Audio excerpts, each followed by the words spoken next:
Hey guys, welcome to my channel, and today we're going to take a look at another horrible case with you.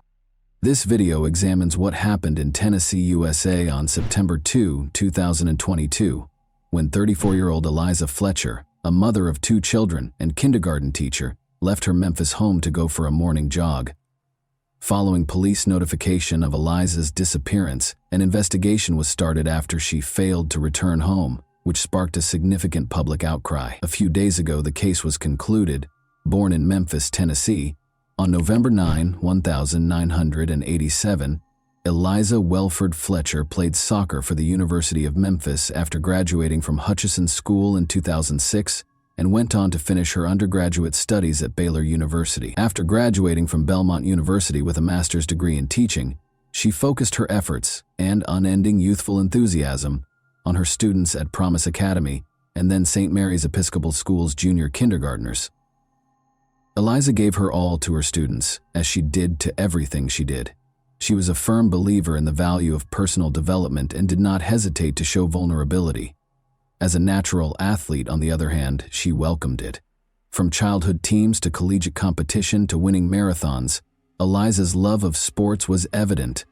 As an adult, she loved going for morning runs with her friends. She enthusiastically participated in everything she did by utilizing her competitive nature. Eliza was a skilled runner who qualified for the Boston Marathon, a prestigious event among marathon runners, by finishing the Stone Marathon in Memphis in 3 hours, 26 minutes, and 9 seconds. Eliza loved being a wife and mother more than anything else. Richard James Fletcher, her husband, and she met at the Second Presbyterian Church. On Friday, September 2, 2022, the couple welcomed 2 sons into the world after getting married on March 8, 2014. When Eliza did not return from her jog at the scheduled time, her family became concerned.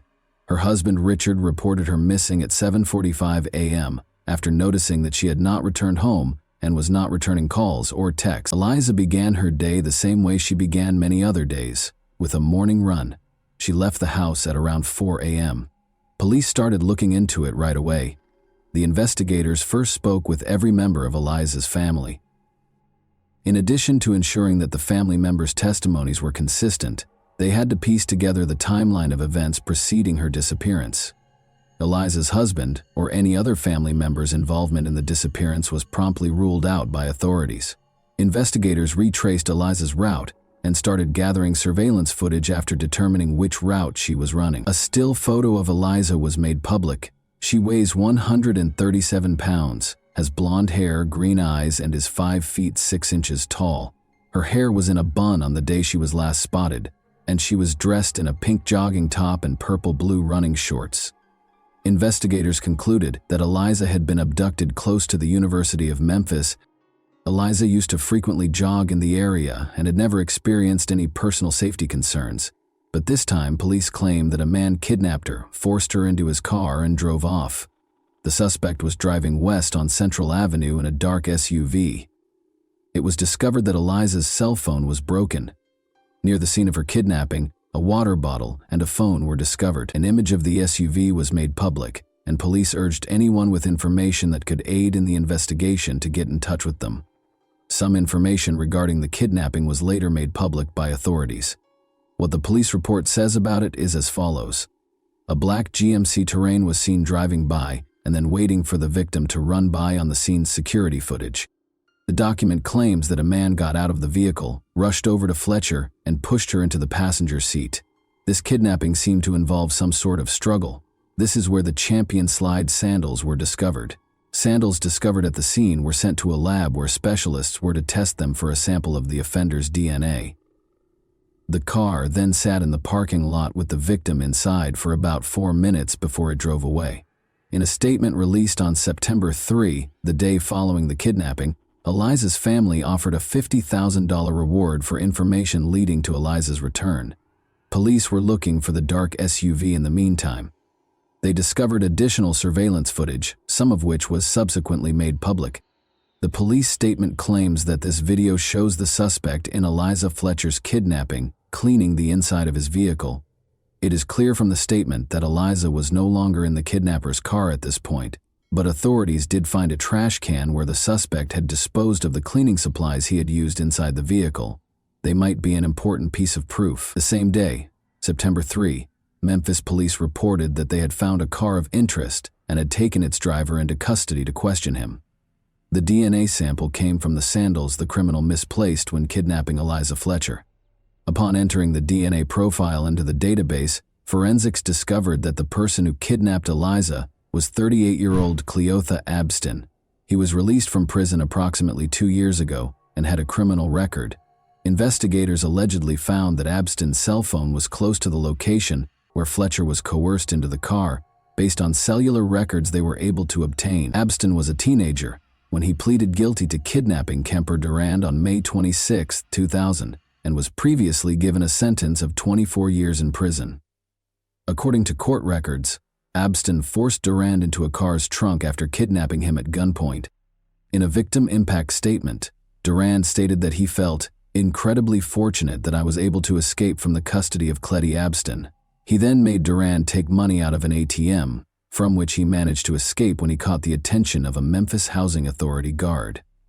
He and his co-defendant had taken me from the trunk of my car, where they had kept me for several hours, and forced me to drive to the MAPCO station. I was supposed to get cash for Cleotha Abstain using my ATM card. We were extremely lucky that a Memphis Housing Authority guard in an armed uniform just so happened to enter the MAPCO station.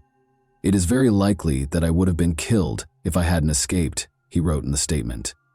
Durand, a criminal defense attorney who passed away in 2013, stated that he thought Abston had no remorse at all. Additionally, according to court records, Abston had a long criminal history beginning in 1995. The charges included rape, theft, aggravated assault, and evading arrest. Although the kidnapper was apprehended, Eliza Fletcher's whereabouts were unknown due to Abston's silence after his release from the Tennessee Department of Correction in November 2020. Regretfully, evidence discovered in his vehicle showed that Eliza had passed away. Forensics discovered traces of Eliza's blood in his SUV, despite the fact that Abstat had cleaned the interior thoroughly. Abston was accused of both evidence tampering and kidnapping. In addition, he was accused of unrelated crimes like credit card fraud, property theft, and identity theft. According to police, the judge set bail at $500,000 at the time of arraignment. A public defender was assigned after Abston informed the judge that he could not afford an attorney. Police were searching for Eliza in the meantime. On the morning of Friday, September 2, she was kidnapped. Authorities confirmed the worst fears of those concerned about Eliza Fletcher's fate at a press conference on Monday, September 5, 2022. The body of Eliza was discovered in the grass close to this deserted Victor Street home. The driveway contained tire tracks that matched those on Abston's vehicle. This is how this location appears on news reports, however, indicate that this abandoned house was encircled by tall grass at the time of the crime. The grass was as tall as a man in some places, making it an excellent place to conceal the crime's evidence. Journalists started asking locals if they had seen anything suspicious after Eliza's body was discovered here. According to some of the people the journalists spoke with, even before Eliza's body was discovered, they called City Hall several times to request that the grass be mowed. However, after Eliza's body was discovered, the city authorities did nothing. Abston was also charged with first-degree murder and first-degree murder in the commission of kidnapping, and the judge revoked the $500,000 bail that had been set when he was first charged. The judge also decided that Henderson would be accepted as the suspect's legal last name. Since his name is listed as Cleotha Abston in the prosecutor's reports as well, I will use that name going forward. Just to let you know, he is listed as Claretha Henderson in some sources. Following the proceedings, Shelby County District Attorney Steve Mulroy sidestepped a reporter's inquiry about the punishment he would seek in the event that Abston was found guilty.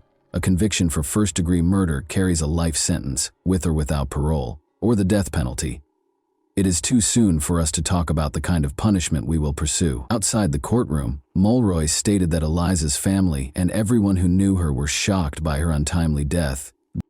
5 days after the police announced the body's discovery, on September 10, 2022, hundreds of people attended the funeral service, which took place in the same church where Eliza had been married 8 years prior. Nobody is prepared for the loss of a loved one, but it is a terrible experience to learn that they were murdered after being kidnapped. People's mental health suffers as a result of their inability to accept the devastating reality. It's time to honor those who loved her so much, and to remember and celebrate how unique she was. We are grateful for all of the love and care that we have received. We are incredibly appreciative of the local, state, and federal law enforcement agencies' tireless efforts to locate Eliza and apprehend the perpetrator of this heinous crime. According to Eliza's family, this senseless loss has left us devastated and heartbroken. Family, friends, co-workers, students, parents, members of her Second Presbyterian Church congregation, and everyone else who knew her loved Eliza. According to the statement, the faculty and staff at St. Mary's Episcopal School lit candles in Eliza's honor as the day began in chapel. On September 9, 20th, 2000, 200 people came together to finish the marathon that Eliza had left unfinished, according to a Facebook post from the school. In remembrance of Eliza, who was kidnapped at around the same time, they began running at 4:20 a.m. We're just here today to run in honor of Eliza and to demonstrate that women in this city have the right to run at 4 in the morning or 10 at night, said event organizer Danielle Heineman. Any time of day or night, Eliza's supporters jogged, ran, and walked in her honor while dressed in vibrant hues. They held that women had the freedom to go out whenever they pleased and were not required to completely cover their bodies. The 34-year-old mother of two and teacher passed away from a single gunshot wound to the head, per the autopsy report. 2 semicircular skull defects are consistent with a single gunshot wound to the head, with the bullet moving from right to left, back to front, and posterior to anterior. According to the report, a shell casing was found close to where her body was found, despite the fact that no projectile was recovered from her body. Eliza sustained blunt force injuries, such as fractures to her jaw and bruises on her right thigh, in addition to the gunshot wound. Although there was no overt indication of an actual assault, these injuries were consistent with blunt force trauma. It was discovered that Cleotha Abston had abused another woman the year prior to his abduction of Eliza, as the authorities readied themselves for the trial. The attack on Eliza Fletcher might have been avoided if Abston had been taken into custody, but the system failed because of inadequate funding, and Abston was still at large. The incident in question took place on September 21, 2021. The woman, Alicia Franklin, went to the police and said that she and Abston had agreed to have dinner after meeting on a dating app in 2021. Alicia Franklin claims that although they had previously talked about trading love for money, they had no intention of having intimate contact that evening. Instead, he put a gun to her neck and dragged her into his car, where he made her comply with his wishes despite her objections. Alicia called the police after Abston released her. Despite the fact that samples of male DNA were discovered, police reports stated that she had no visible injuries. How much time did it take to analyze these DNA samples, in your opinion? The test results were released on September 5, 2022, nearly a year after the incident, which took place on September 21, 2021. When state leaders and victim advocates learned that Abston had been arrested for Eliza Fletcher's murder, they became indignant and demanded that officials change the way the state handles assault kits. There is still more to be done, but I am happy that we are able to take this extra step towards clearing this backlog. Tennessee Governor Bill Lee apologized and stated that authorities would expedite additional funds to hire 25 additional staff at the forensic lab to speed up the process of testing samples. According to Senate Speaker Randy McNally, we have to get these violent criminals off the streets and keep them off. Jim Strickland, the mayor of Memphis, has publicly defended the actions of the Memphis Police Department. Strickland responded, "I don't know the details," when asked if MPD blew the investigation. The investigation is ongoing. The mayor shouldn't get involved in the investigation's minutiae. Days after his arrest in connection with Eliza Fletcher's death, Cleotha Abston was finally charged in the case.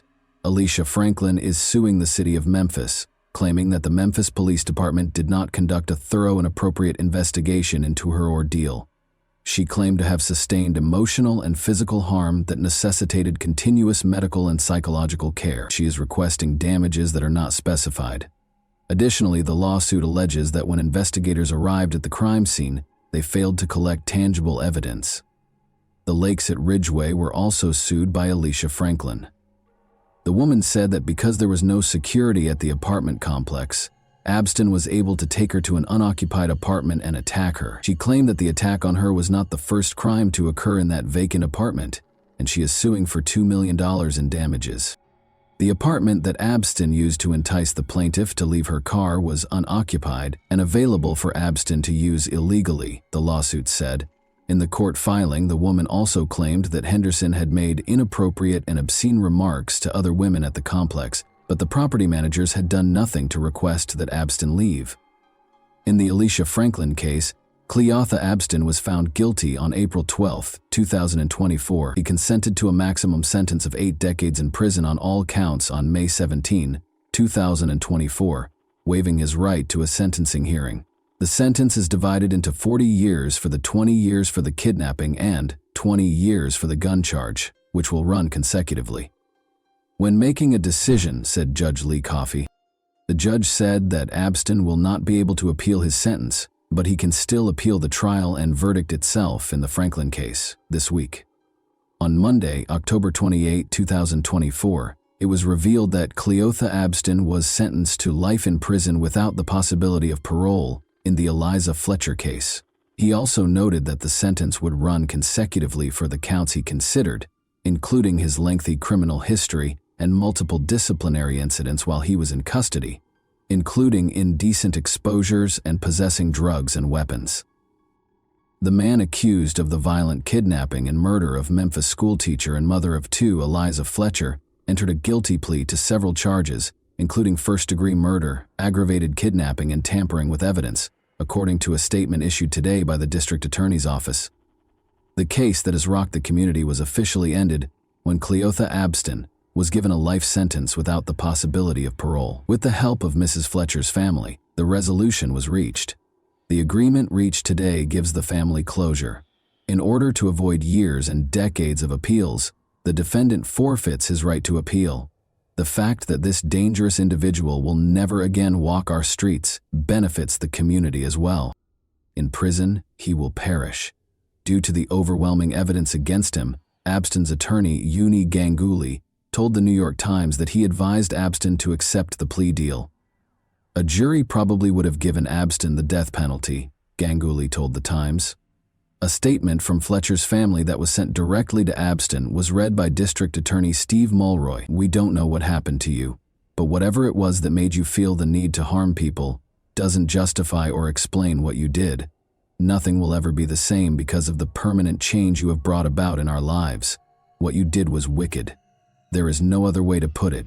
You killed Liza, despite the fact that she did nothing wrong and did not harm you. If you had needed assistance, she would have been the first to offer it. And that wraps up today's chilling story. If you enjoyed this video, don't forget to like and subscribe so you never miss a new upload. Also, let me know in the comments what part of this story shocked you the most. Thank you for watching, and I'll see you in the next video.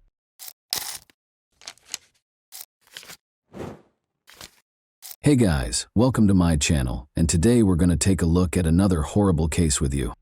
Elisa Claps, a high school student from Italy, disappeared in her hometown of Potenza in September 1993 D. She was unaccounted for almost 20 years. Elisa was last seen in person at the nearby Holy Trinity Church, where she had met up with a friend. It's commonly said that it's difficult to spot a dangerous criminal with a perverted mindset among regular people. Their ability to blend in is frightening. To those around them, they seem completely normal, average, and unremarkable.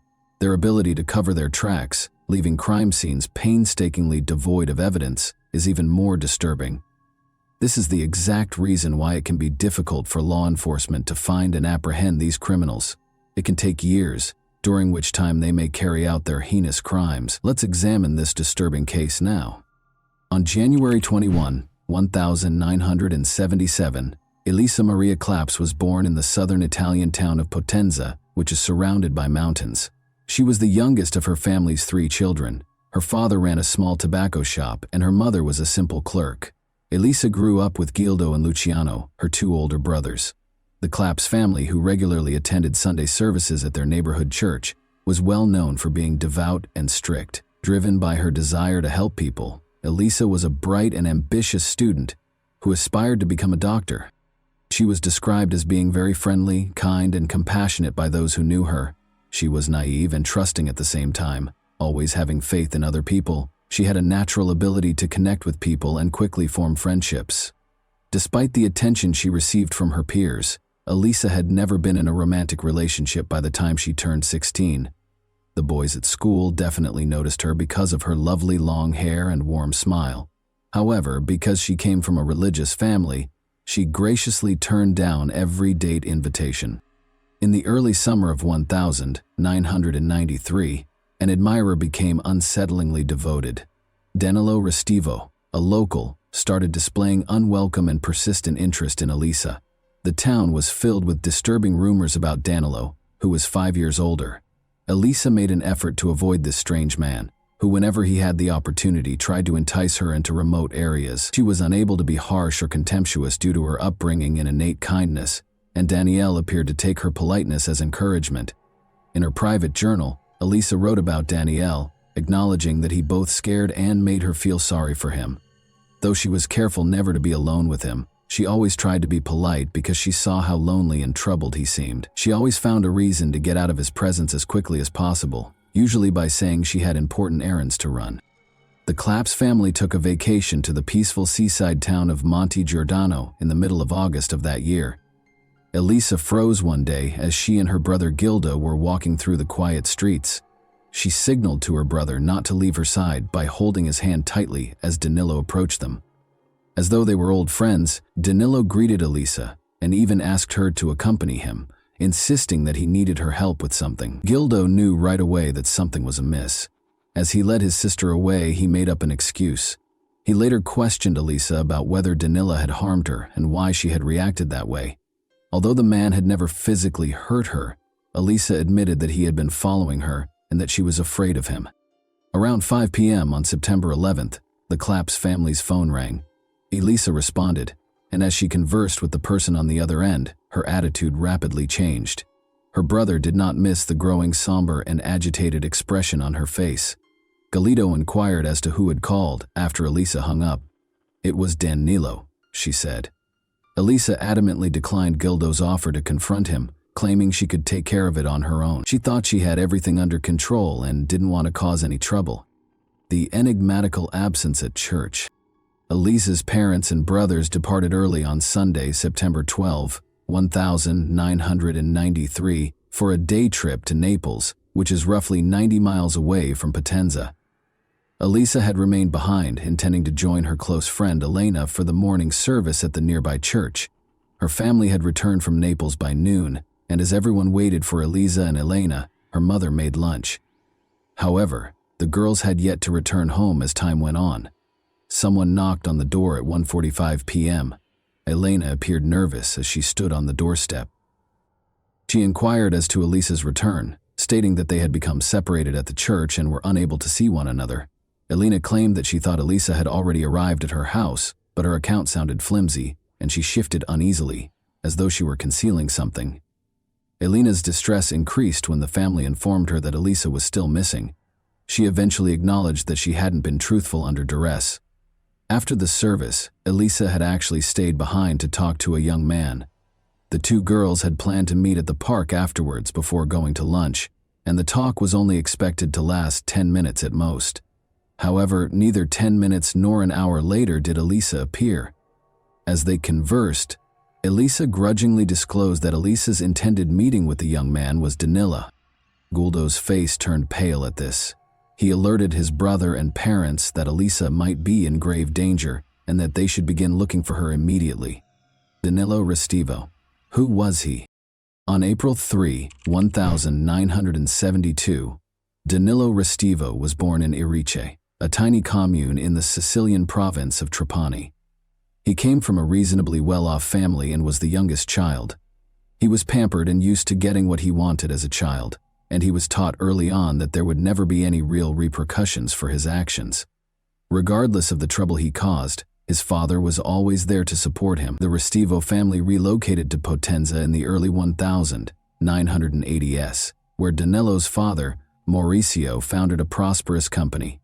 In a matter of years, Mauricio rose to prominence as one of the richest and most powerful people in the city, developing close ties with local government and law enforcement. Danilo was notorious for being strange, impolite, and unsettlingly violent when he was in school. He was a reclusive and vicious youngster who was notorious for abusing animals, a habit that apparently gave him a deranged sense of fulfillment.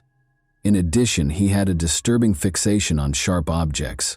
Despite being caught spying on girls in locker rooms on multiple occasions, Danilo appeared unaffected by any kind of intervention or discipline. He showed no remorse or desire to change, and he persisted in these actions with a stubborn, almost compulsive determination. Danilo Restivo had no true friends, and was a recluse who was mostly shunned by his peers. He would frequently cut the hair of gullible girls because he had the unsettling habit of always having scissors with him. Parents complained repeatedly, but this unsettling behavior was ignored. Danilo would collect a large collection of hair clippings and take his trophies home. Strangely, his family didn't seem to notice any warning signs, and instead dismissed this behavior as simple, childish mischief. Danilo's actions became more concerning as he grew older. His cruelty was not limited to animal abuse. He seemed to enjoy hurting other people. He still had trouble relating to people, especially girls, with whom he frequently acted aggressively and made an effort to threaten or harm them. The initial victim. Sonia, Danilo's younger cousin, was roughly a year and a half younger than him. They frequently walked home together from the same school. Danilo would often invite her to remote locations after class, making up a variety of reasons to entice her away. But Sonia was suspicious of her cousin. Her mother had specifically warned her not to go anywhere with him by herself, and her instincts told her to exercise caution. After promising to show Sonia a secret hiding place, Danilo was able to persuade her to follow him in the spring of 1987. Sensing that something was wrong, Sonia made the safe decision to bring her younger brother, Angelo, who was 11 years old. The three of them went into a wooded area where an old deserted shack stood after school. Danilo proposed a game in which players would be blindfolded. After Sonia and Angelo agreed to temporarily trust him, Danilo covered their eyes with blindfolds. There was a tense silence. Uneasy, Sonia shifted her blindfold just enough to get a glimpse and saw something horrifying. Her cousin was approaching Angelo, getting ready to attack and taking a pair of scissors from his backpack. Sonia startled her younger brother by screaming as loudly as she could. Angelo jerked away in an instinctive reaction, still with his eyes covered. Danilo's hand swung down, but the scissors sliced his shoulder rather than his neck. Danilo appeared to be stunned by the sight of blood and Sonia's shrill cries, which allowed the kids to flee in the few seconds they had left. With their cries resonating through the forest, Sonia and Angelo fled the shack and fled for their lives. Danilo screamed threats and demanded they keep quiet about what had happened as he pursued them. Sonia and Angelo outran him and made it to safety, motivated by their instinct for survival and sheer terror. What had happened appalled the parents of the injured children. They hurried Angelo to the hospital, where medical professionals were able to treat him in time to save his life. Despite suffering severe blood loss and nearly dying, the boy managed to survive. The parents reported the incident to the local police that same day, filing charges for attempted assault with deadly intent, but the case was quickly dismissed, and Danilo was spared any serious repercussions. There were rumors that his father shielded his youngest son by using his considerable influence. With the help of a local priest, Mr. Restivo assured Angelo's family that Danilo would be committed to a mental health facility for required therapy in order to stop similar incidents in the future. He also paid the family a sizable amount in compensation and paid for Angelo's medical bills. Soon after, the parents of Sonia and Angelo made the decision to relocate their family to Naples in order to avoid any more interactions with their dangerous relative. Although Danilo's father made solemn vows, he never fulfilled them. Danilo never even saw a specialist and was never sent for treatment. Mr. Mauricio Restivo was too worried that his son's reputation and social standing would be permanently harmed if he were to be classified as mentally unstable or a danger to others by a formal psychiatric evaluation. A perilous preference. After parents and students repeatedly complained about Danilo's violent and intimidating behavior, he was expelled from 4 different schools. He ultimately had to turn to homeschooling to finish his coursework and obtain his diploma. Since he was considered physically capable of serving, Danilo was drafted into the military at the age of 18. However, due to his unpredictable and erratic behavior, he was released within a few months. He went back home and remained protected by his powerful and affluent father, who continued to absolve him of responsibility. Danilo's actions only became more unsettling with time. When he fell in love, he would stalk girls, spy on them through their windows, make eerie late-night phone calls while remaining silent, and harass them in an uncomfortable way. His attempts to show romantic interest frequently turned violent, including luring them to abandoned places or attempting to chop off strands of their hair. Danilo's responses to these girls' rejection of his advances were frightening. He sent them letters outlining his disturbing fantasies or packages containing fictitious explosive devices marked with words like boom. Since Danilo's father always stepped in to protect him, no amount of complaints to the authorities seemed to have any effect. Danilo felt unstoppable and above the law because of this ongoing cover-up. He seemed rather innocuous to outsiders, more like a peculiar locality than a cunning or dangerous person. People like Elisa felt sorry for him because of his dishonest appearance, and they even wished they could assist. The church is the target of the missing girl's search. Elisa's brothers and parents immediately began a frantic search. The local church where she was last seen was their first destination. Elisa had intended to confront Danilo Restivo that day to request that he stop pursuing her and give her some space. According to her friend, a number of witnesses were promptly located who attested to seeing the high school student conversing with Danilo outside the church. However, none of them were able to provide information regarding the two's subsequent whereabouts. In an effort to talk to Danilo, Elisa's mother tried calling the Restivo residence, but Mauricio, Danilo's father, picked up the phone and wouldn't let her talk to his son. The Claps family drove to the Restivo home, growing more and more alarmed, but nobody answered the door. They had no choice but to report Elisa missing to law enforcement. Mauricio met officers at the Restivo residence and informed them that his son had left for Naples on some errands and would not return until the next day. Authorities quickly learned, however, that Danilo was in fact at home. After returning home, the police demanded to speak with Danilo and took him to the station so they could question him. His father kept getting in the way, making it hard to get definitive answers, so they had to do this. Danilo's account was riddled with contradictions. He acknowledged that he had talked to Elisa at the church, but he said she had left shortly after, leaving him to pray. He gave a hazy and contradictory account, and it was obvious that he was lying because of his obvious nervousness. After leaving the church, Danilo was unable to explain where he had gone and was unable to produce the clothing he had been wearing that day, which he seemed to have thrown away. Additionally, investigators found a pair of his shoes that had been left in a bleach-filled tub for almost 2 days. Any possible blood traces had, of course, been eliminated. Danilo was unable to provide a satisfactory explanation for the suspicious cut on his hand, which detectives also noticed. He was unable to provide the precise location of the incident, but he stated that he tripped and cut himself on something sharp as he was leaving the church. His story was further undermined by the fact that the wound looked as though it had been caused by a sharp blade. The suspect is safe with the prosecutor.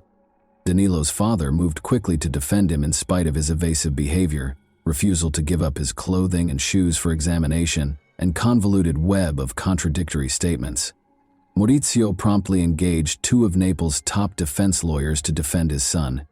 In light of these challenges, the investigating police asked the city's chief prosecutor for authorization to acquire a warrant in order to search the suspect's house and confiscate his clothes and shoes in the hopes of discovering any evidence connecting him to Elisa's disappearance. They required legal authority. Surprisingly, the city's chief prosecutor showed no concern in the face of overwhelming evidence linking Danilo to the young girl's disappearance. He declined to grant a search warrant for either the church where Elisa was last seen or Danilo's house. The church was only briefly searched, and Father Domenico Sabbia, the lead priest, steadfastly refused to let anyone into the padlocked wooden staircase secured upstairs room. The prosecutor refused to issue a warrant to conduct a thorough investigation of the church and the rooms that are adjacent to it, despite pressure. Father Domenico suspiciously used the past tense when referring to Elisa right away, as though he was aware that she was dead. 3 weeks following Elisa's disappearance, Danilo was featured as the main suspect and his photo was displayed in a local news segment about the case.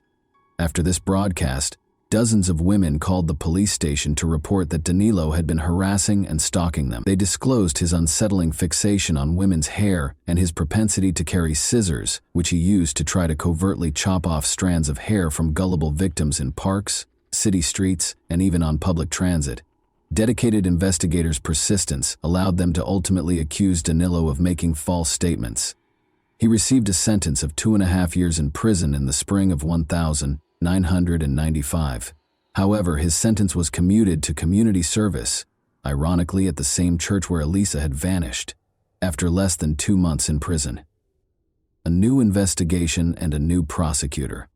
When police detained a criminal organization's leader in 1999, the investigation into Elisa's disappearance came to a standstill. Despite his lack of knowledge regarding Elisa's case, he revealed damaging details about the city's top prosecutor. He claimed that the prosecutor had engaged in corruption by taking bribes, concealing crimes, and purposefully sabotaging investigations. These claims led to a major shift, even though they were regarded as hearsay and the informant was subsequently charged with defamation.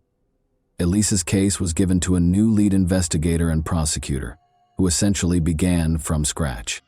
They were eventually given a search warrant for Danilo's home this time. The search turned up something concerning, even though the exact clothes and shoes he had worn on the day Elisa vanished were not there. Danilo's room was filled with a large collection of hair strands from many different girls.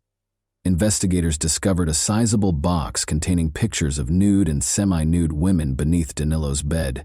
By spying on his victims in showers, locker rooms, fitting rooms, and even through their home windows, he had taken these pictures himself. Sadly, he also retained a different collection of pictures showing women who had had limbs amputated. Although his severe psychological problems were evident, this did not lead to any new information in the case of Elisa Claps, who went missing. 6 years after Elisa's disappearance, police attempted to search the church once more, but Father Domenico refused to let them into the locked upstairs room. By using his connections and portraying the investigation as an effort to desecrate a place of worship, he went to considerable measures to stop the search, and even mobilized churchgoers against the officers. A letter from the beyond and a move. Even after the new investigation, Danilo left his hometown and set out on a lengthy journey across Europe because there was no conclusive evidence against him. He persisted in stalking women and cutting their hair whenever he could, but he had to be more careful without the protection of his powerful father. Danilo would immediately relocate to a different city or even a different nation if his actions were likely to result in legal repercussions. An unexpected letter, purportedly written by Elisa herself, was delivered to the Claps family in the early 2000s SS. According to the message, she was still alive and well and had fled to Brazil with a romantic partner. The author requested that her family not try to find her or get in touch. However, the handwriting clearly differed from Elisa's. By comparing it to her personal diary and school notebooks, anyone could see the difference. In addition, there were numerous obvious grammatical mistakes in the letter, indicating that the author was not well educated. Unsurprisingly, the Claps family's own investigation revealed Danilo to be the source of their suspicions. He had somehow chosen to write the letter while he was visiting his parents, posing as Elisa in an unsuccessful attempt to deceive her loved ones. A fresh victim. Heather Barnett, 48, was killed in a vicious crime that shook the sleepy British town of Bournemouth on November 12, 2002. When her 2 teenage children got home from school, they made the terrible discovery. The mutilated and lifeless body of Heather was discovered in a pool of blood on the bathroom floor. Her skull displayed evidence of multiple blunt force trauma, most likely from a hammer blow, and her throat had been slashed. The removal of her breasts and their placement next to her head, however, was the most unsettling part of the crime. A lock of hair that wasn't Heather's was in her hand. There had been no struggle to tear this hair out. The scissors had cut it neatly. Furthermore, Heather had had a portion of her own hair cut. These unsettling specifics raised the possibility that the crime was ritualistic. Investigators quickly focused on Fiamma Marsango and her husband Danilo Restivo, Heather's odd neighbors. The victim's house was only a short distance away from the couple's residence, which was next door. Danilo had approached her inappropriately and Heather had complained about him on multiple occasions.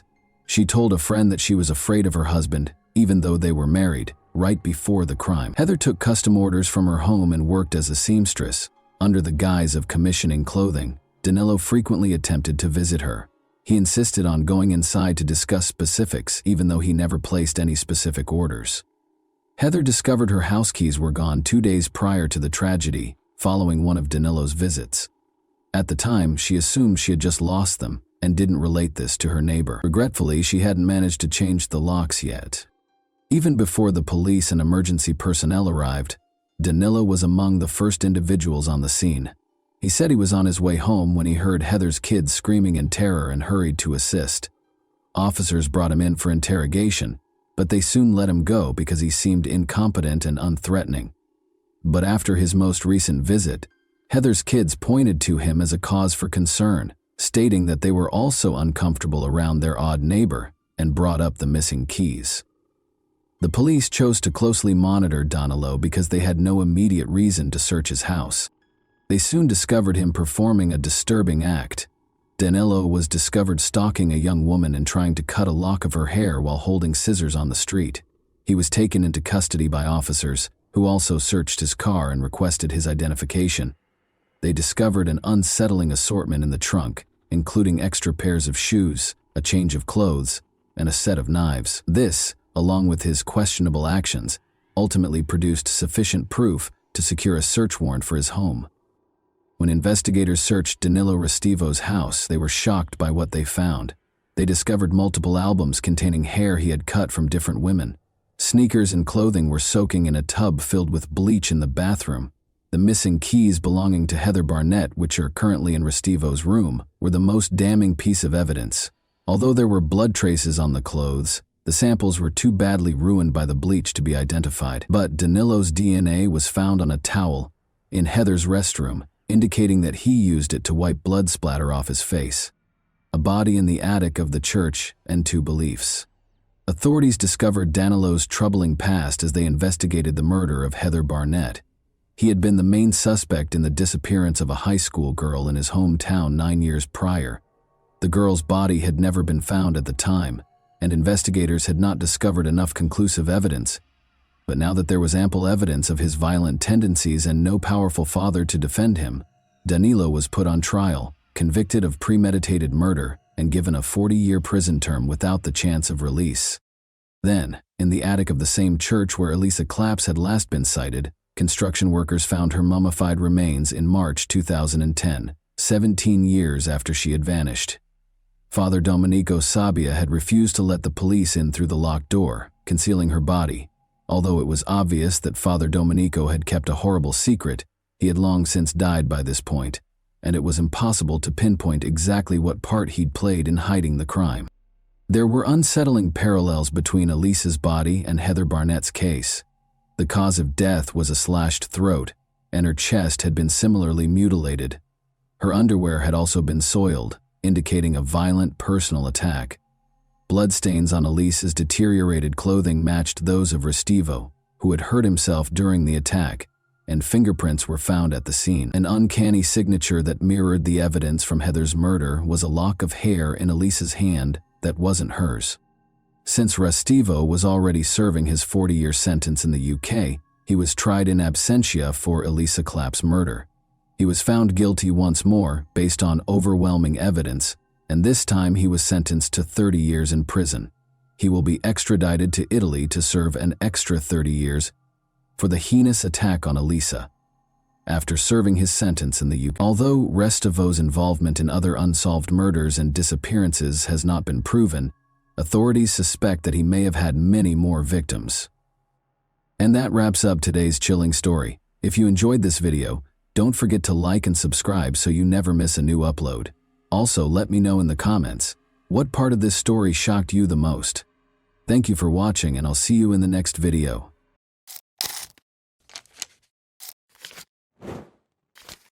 Hey guys, welcome to my channel, and today we're going to take a look at another horrible case with you. On May 3, 2019, 17-year-old Ellie Gould decided to skip her regular class and spend the day studying alone. Nobody knew that there was a terrifying secret hidden behind her closed door. Her father expected her typical chirpy greeting when he got home, but instead he found an eerie silence. The kitchen had devolved into a nightmare scene. Ellie Gould, a popular and intelligent sixth-form student, should have turned 18 the week before.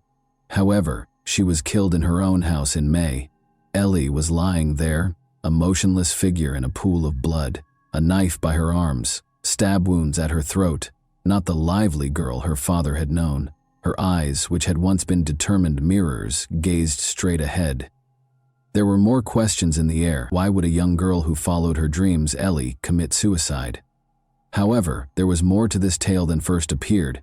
Before Ellie said her final goodbyes, rumors of another eerie presence in the house began to circulate after a silver Ford Fiesta was spotted close to her residence.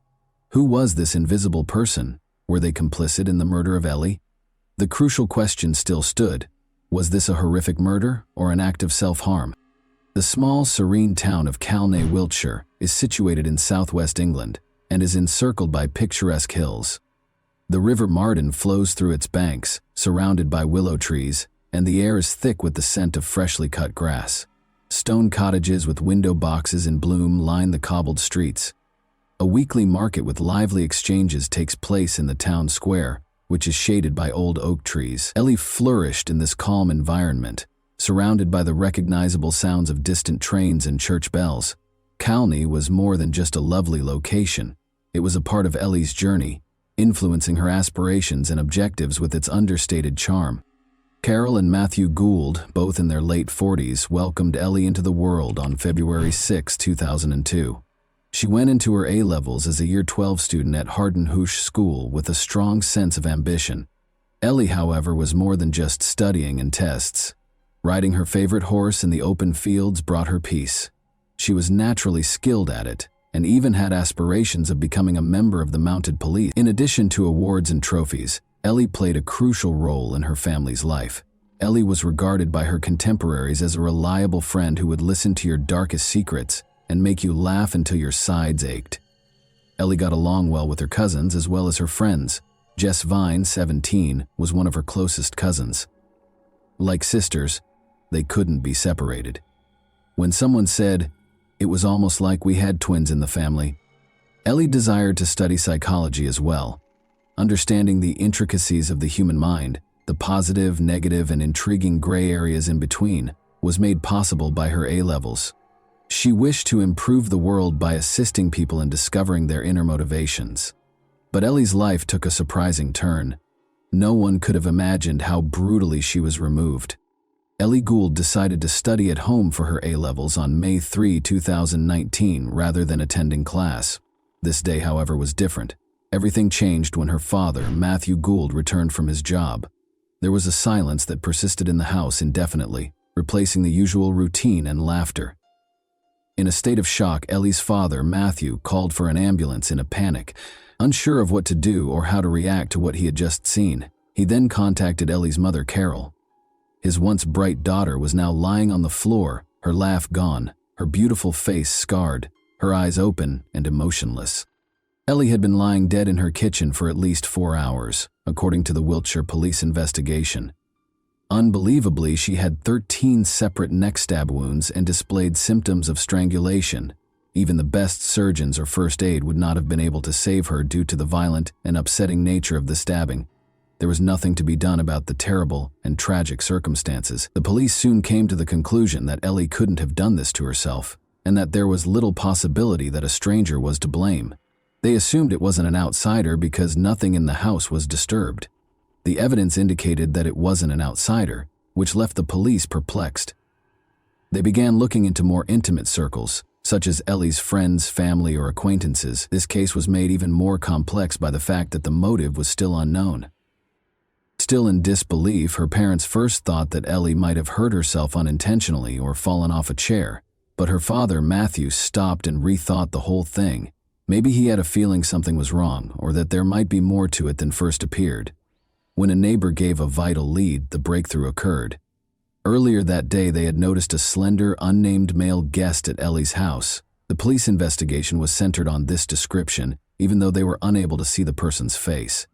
The case took a major turn when the search for this enigmatic young man began. Detective Jim Taylor, the investigator, and his team acted quickly to interview all of Ellie's friends after learning of this lead.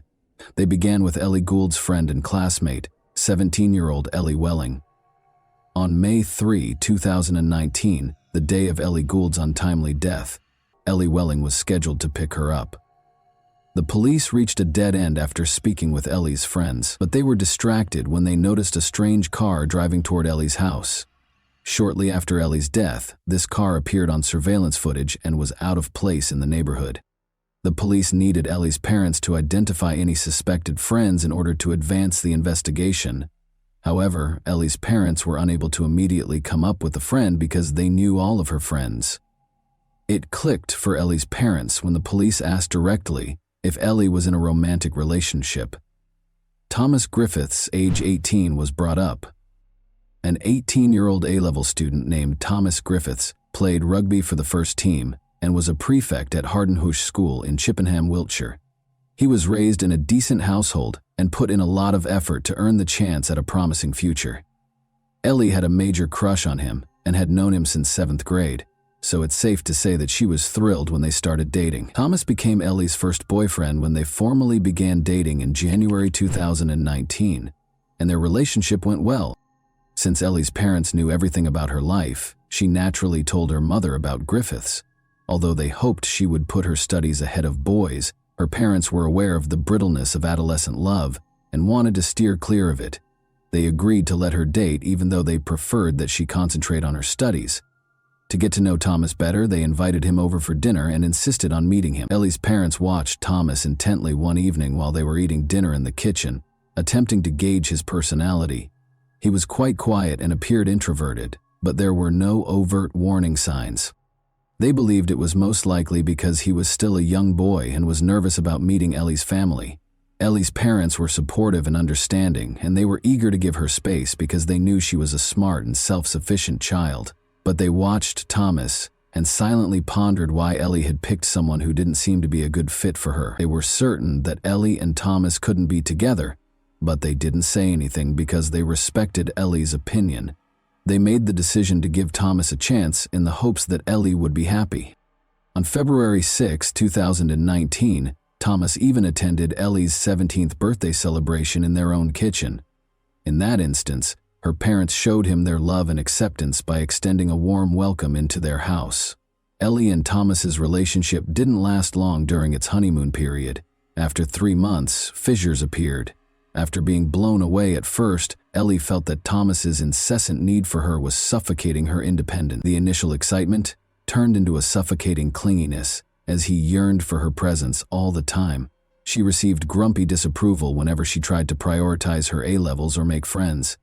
Ellie's need for room and development was in stark contrast to the future Thomas envisioned, which was laced with talk of marriage. Their relationship goals were headed in opposite directions and would eventually collide. Feeling stuck in a commitment she wasn't prepared for, Ellie longed for independence and the opportunity to be herself.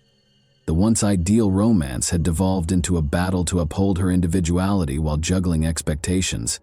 She wanted to concentrate on her studies, particularly her impending tests, and felt that she wasn't prepared for a committed relationship.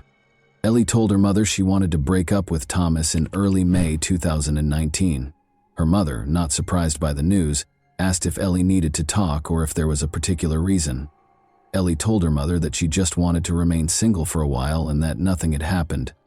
She assured her mother that everything was under control and that she shouldn't worry. Ellie later went to her room and texted Thomas to end their relationship. Thomas insisted on denying the split and declared his love and compatibility with her. However, Ellie remained steadfast in her choice, telling friends about their split on May 2, 2019. She hoped they could still be friends, even though she knew Thomas might be upset.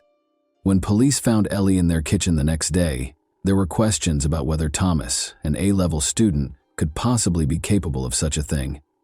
Since she didn't have classes until the afternoon on May 2, 2019, Ellie asked her parents if she could spend the following morning at home. Before going to school in the afternoon for her history class, She intended to prepare for her tests. She made arrangements for a friend, Ellie Welling, to come get her at 12 p.m. on May 3, 2019, the following morning, to attend school together. Griffiths and Ellie were both sixth formers at Hardenhoosh School in Chippenham on the day that Griffiths' mother dropped him off. Thomas walked into the school cafeteria and asked Ellie's friends where she was. He had been looking for her since the morning, wanting to talk about their breakup the night before.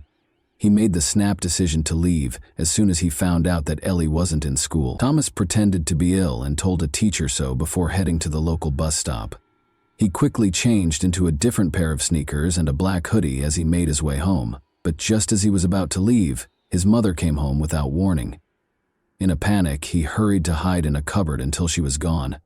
After his mother left and he was left alone, Thomas grabbed the extra car keys and made the 10-minute drive to Ellie's house. He wanted to speak with her, so he knocked on her front door when he arrived. When Thomas realized Ellie was serious about ending their relationship, they reportedly got into a heated argument in the kitchen. He began choking Ellie in the midst of the argument. Thomas continued to fight despite her valiant attempts to defend herself, and Ellie fainted. He grabbed a knife from the kitchen and stabbed Ellie 13 times in the neck.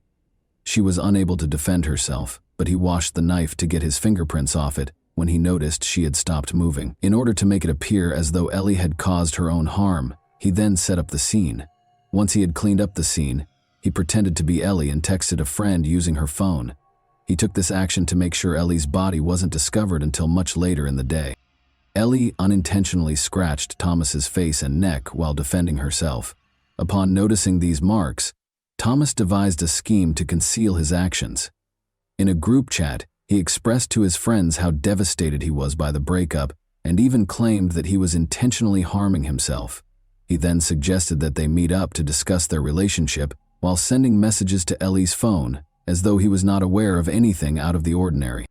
To ask Thomas about Ellie, the police visited his home. His neck, which had new scratches from Ellie's brutal murder of him, caught their attention right away. The police were aware that there was more to the story, even though Thomas denied any involvement in Ellie's murder. Investigators looked at the family's Wi-Fi router settings and found that shortly after Thomas got home from school on May 3, his phone disconnected from the home network. It didn't reconnect until after 12 p.m. after being offline for several hours. Suspecting that this period coincided with Ellie's murder, they examined surveillance footage surrounding Ellie's home to learn more. A silver Ford Fiesta was seen leaving Ellie's neighborhood at 11:56 a.m. on CCTV footage from a passing bus.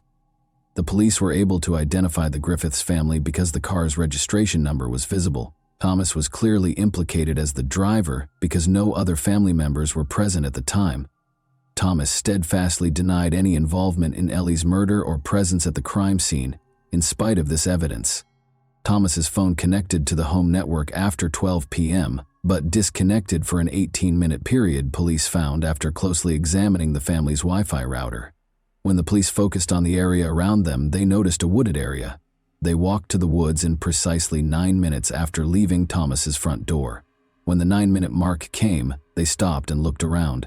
Investigators found a pair of black sneakers that contained Ellie's blood during the search in Thomas's room, which further added to the growing body of evidence.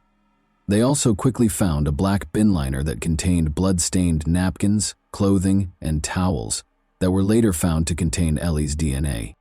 Thomas was then taken into custody and accused of killing Ellie Gould. Thomas admitted in August 2019 that he intended to enter a guilty plea to the offense. He described going to Ellie's house early on May 2, confessing to a fight and a blackout, and stating that he was unable to remember what happened next. In a heartbreaking statement, Ellie's mother, Carol, recalled how the family welcomed Griffiths into their home and even shared in Ellie's birthday celebration, demonstrating their faith in him. After Ellie was murdered, she described the unthinkable experience of holding her cold hand, pain no parent should have to go through. At first, she was shocked that Griffiths, the naive boy who cherished their daughter, would hurt Ellie. Ellie's father, Matthew, talked about how the eerie sight of her still body plagued his sleep and daily activities constantly. It was revealed in court that Griffiths had abused Ellie after she rejected him. According to the autopsy, she was first rendered unconscious by pressure on her neck, then she was stabbed more than a dozen times before escaping. To trick investigators, Griffith set up the scene and put Ellie's hand on the knife he had left close to her neck.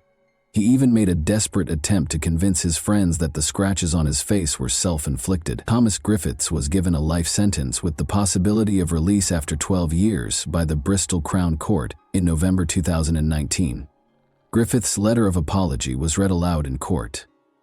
Ellie's mother shook her head while gazing at Thomas. The court also pointed out that his use of a knife from the victim's home does not imply premeditation, taking into account his age as a mitigating factor, since life sentences for those under the age of 18 are prohibited by UK law. At the age of 29, Thomas Griffiths would be eligible for parole in 2031. The tragic tale of Ellie Gould served as a poignant reminder of the frailty of life and the ruthless robbery of dreams. She lost her future, her love, and her hopes. In addition, her predicament brought to light the difficulties in relationships that appear to be ideal. The sorrow of losing Ellie and the unrelenting quest for justice served as a warning to be careful who we allow into our lives. More generally, Carol Gould's advocacy for harsher punishments in situations such as Ellie's led to crucial discussions regarding domestic abuse and juvenile offender sentencing. Ellie's Law, Carol's initiative, aimed to address the disparity in sentencing between those who bring weapons and those who use found weapons in heinous crimes, as well as for adolescent killers.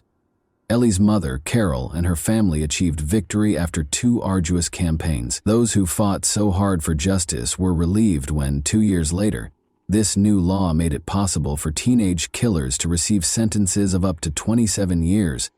And that wraps up today's chilling story. If you enjoyed this video, don't forget to like and subscribe so you never miss a new upload. Also, let me know in the comments what part of this story shocked you the most. Thank you for watching, and I'll see you in the next video.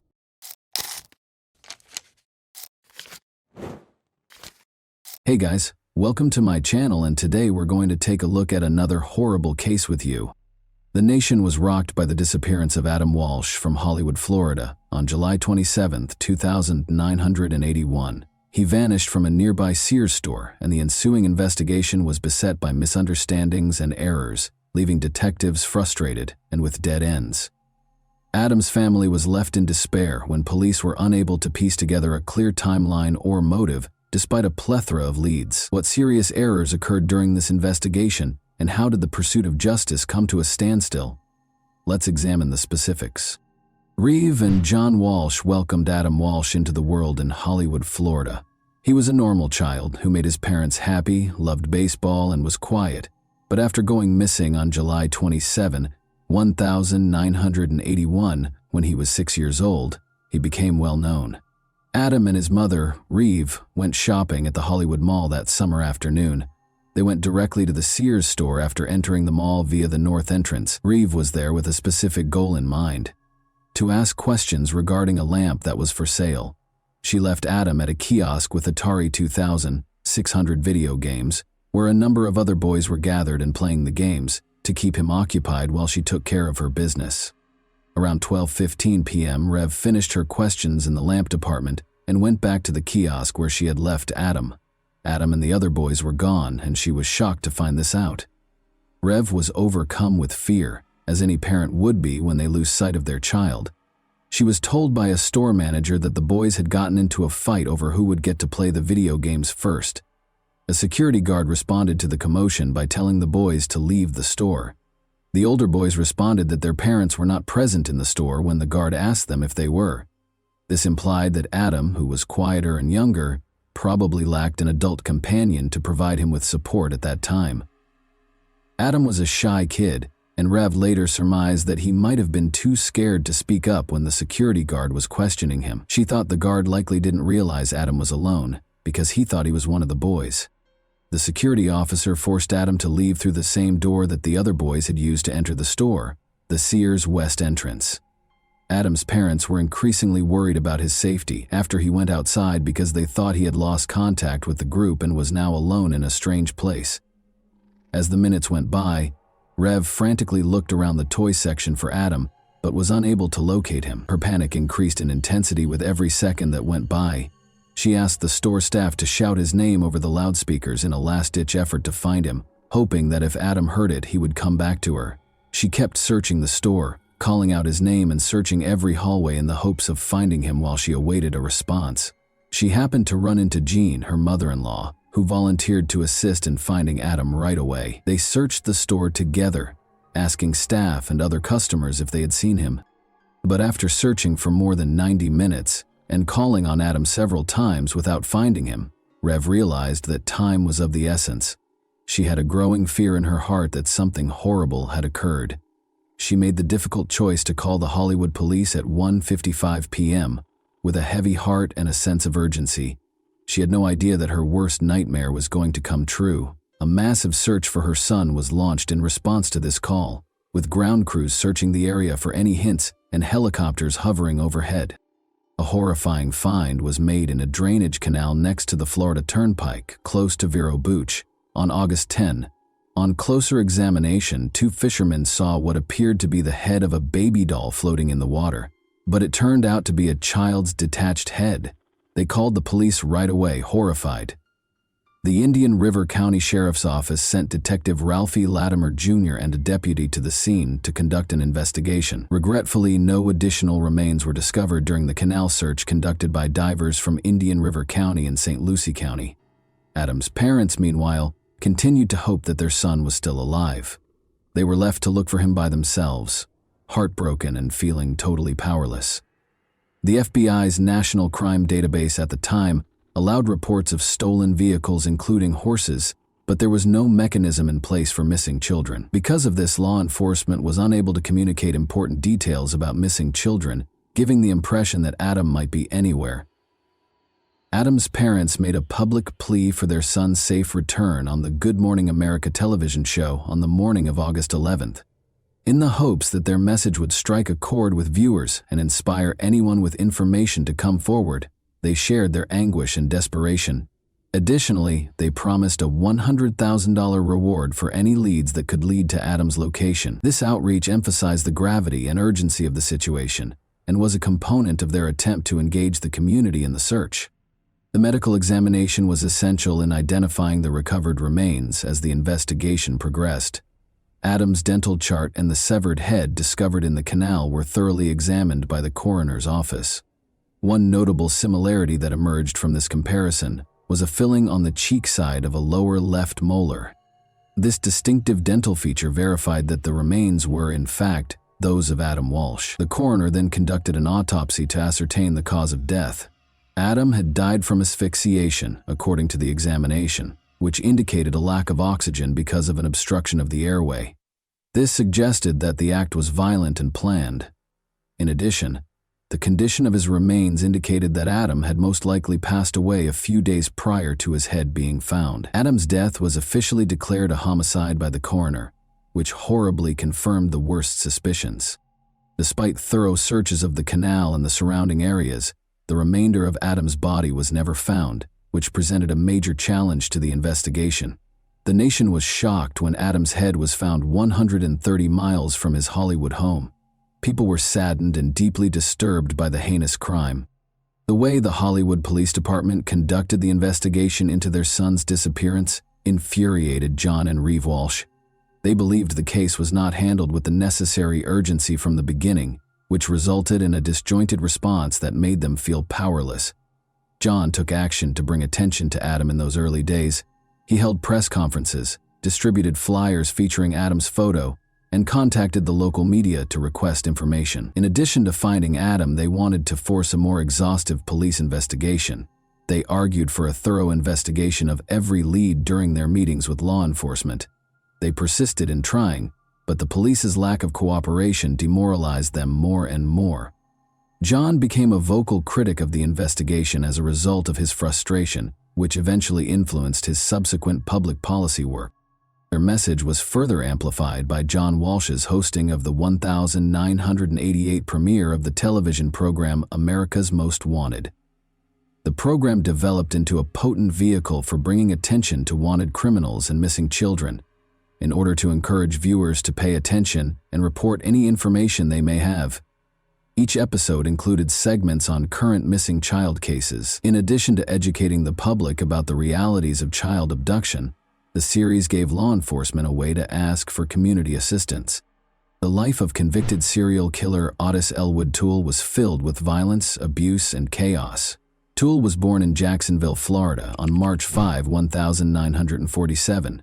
His early years were characterized by an abusive mother who dressed him in girl clothes and called him Susan, an alcoholic father who abandoned him, and a maternal grandmother who exposed him to satanic rituals and practices. His older sister and a neighbor next door were among the many family members and acquaintances who sexually assaulted him. With an IQ of 75, Toole was categorized as having mildly disabled intellectual capacity.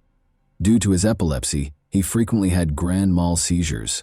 Toole visited gay bars and became a prostitute as a teenager. At the age of 14, he allegedly committed his first murder in 1961 after being coerced into having sex by a traveling salesman.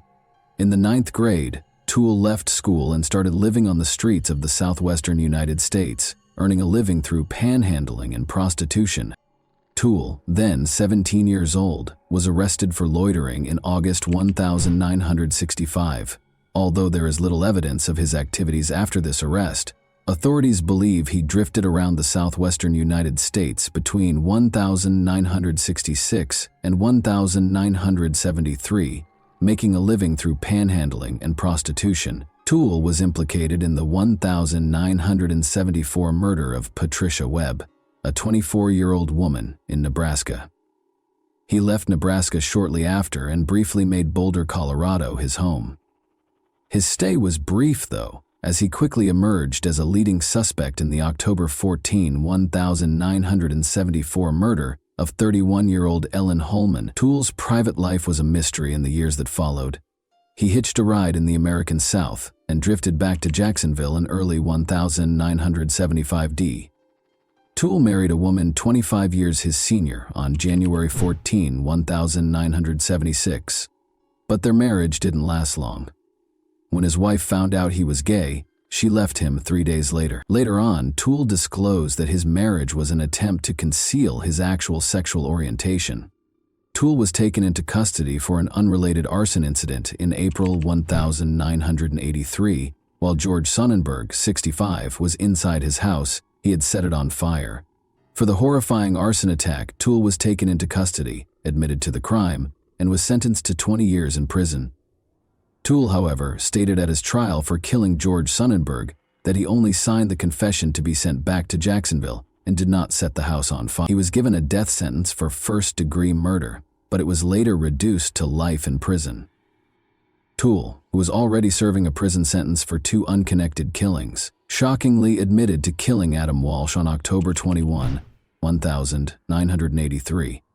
John Walsh, Adam's father, was convinced that Toole had committed the crime despite the lack of hard proof. According to Toole, he promised Adam candy and toys to entice him into his white 1971 Cadillac sedan DeVille, which had a noticeable dent on the right bumper. At first, Toole said Adam was quiet and cooperative as they traveled north on Interstate 95 toward Jacksonville, but as time went on, Adam started to get anxious. In a shocking development, Toole said he struck Adam in the face.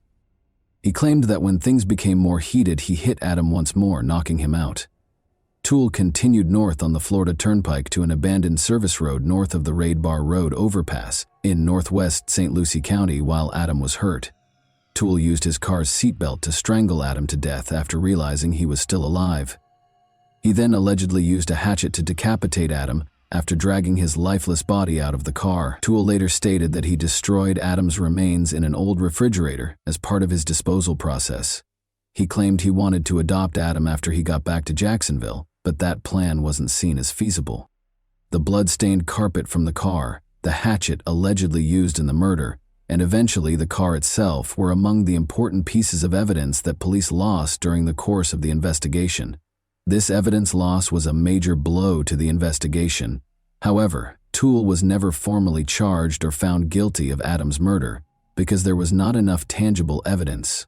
Toole initially admitted to the crime, but later recanted his admission, casting doubt on the case. In addition to depriving Adam's family of the justice they were entitled to, this lack of accountability also raised grave questions regarding the efficiency of the investigation and the handling of evidence in such dire circumstances. There are serious concerns regarding Otis Toole's possible involvement, because multiple witnesses located him in the Hollywood region in the days preceding Adam's disappearance. Toole, who was serving a life sentence for other offenses, passed away in prison in September 1996 at the age of 49 from cirrhosis after a long and difficult life. According to his niece, he confessed to Adam's murder on his deathbed after he passed away. On October 10, 1983, the television movie Adam, which told the tragic tale of Adam Walsh's kidnapping and murder, debuted.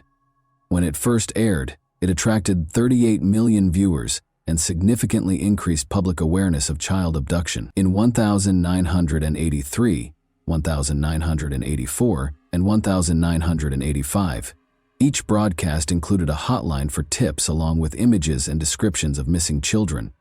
13 of the 55 children who were highlighted were able to recover successfully as a result of this initiative. The American rapper Bizzy Bone was reunited with his mother after a babysitter recognized his photo during the broadcast, making it a noteworthy case.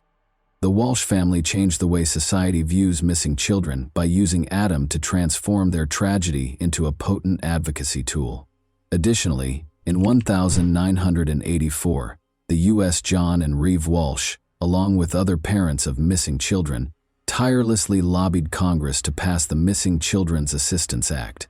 The National Center for Missing and Exploited Children, NCEMEC, an organization devoted to offering resources, support, and advocacy for missing children and their families, was made possible by this important legislation. The act sought to strengthen the response to kidnappings of children and guarantee that law enforcement had the resources and direction required to successfully handle these tragic situations. After John Walsh's book was published, Hollywood Police Chief Rick Stone conducted a thorough review in 1997, which sparked a renewed effort to look into Adam's case. Prior to being named Hollywood's chief of police the year before, Stone had 22 years of law enforcement experience, having worked for the Dallas, Texas, and Wichita, Kansas departments. Stone carefully examined the evidence, even going back to Toole's recorded interrogations by Hollywood detective Mark Smith, even though the crime had taken place 16 years prior. After reviewing, Stone came to the conclusion that Toole had killed Adam with proof beyond a reasonable doubt. Toole and Henry Lee Lucas, his partner, had admitted to or linked themselves to over 200 murders, many of which turned out to be untrue. The majority of Lucas's confessions were actually discovered to have been forced by the police, which further calls into question the veracity of Toole's statements. After Adam Walsh's father called the America's Most Wanted hotline to voice concerns about his son's pedophilia, Jeffrey Dahmer was named as a suspect in the case in 2007. At the time of Adam's kidnapping, Dahmer had resided in Miami Beach, which is close to Hollywood. Both recognized Dahmer from pictures following his arrest, and witnesses claimed to have seen a suspicious young blonde man at the Hollywood Mall on the day Adam vanished. Furthermore, just before Adam's severed head was found, a truck driver claimed to have seen a man driving a blue van close to a canal. However, police rejected his account. John Walsh voiced doubts about any link between Dahmer and the murder of his son, pointing to a dearth of evidence, even though Dahmer denied any involvement in Adam's case. Due to his 2-week absence from home in 1981 and the installation of a new seat cover in his vehicle soon after Adam's disappearance, Edward James, another suspect, sparked suspicions. Investigators cleared him after a voice stress analysis revealed no deceit. Only incomplete dental records were used to identify the child, and there was no autopsy report. Even though the Walsh family acknowledged Otis Toole's guilt, these unanswered questions cast doubt on the case's legacy. With John Walsh at his side, Hollywood Police Chief Chad Wagner declared the case closed on December 16, 2008. The police came to the conclusion that Otis Toole was the murderer following an outside review. Following Adam's tragic story, legislative efforts kept changing. On July 25, 2006, the Adam Walsh Child Protection and Safety Act was passed by President George W. Bush, who signed it into law a few days later. This historic act strengthened punishments for violent crimes against children, put policies in place to prevent human trafficking, and created a national database for convicted juvenile offenders. The Adam Walsh Reauthorization Act, which was introduced in 2016, made sure that programs established under the 2006 Act had the money they needed to continue their essential work. This law, which was a part of the Survivors' Bill of Rights, demonstrated a strong dedication to protecting children. Even though Adam Walsh's passing is a tragic chapter in American history, his narrative has sparked important change. And that wraps up today's chilling story. If you enjoyed this video, don't forget to like and subscribe so you never miss a new upload. Also, let me know in the comments, what part of this story shocked you the most? Thank you for watching, and I'll see you in the next video.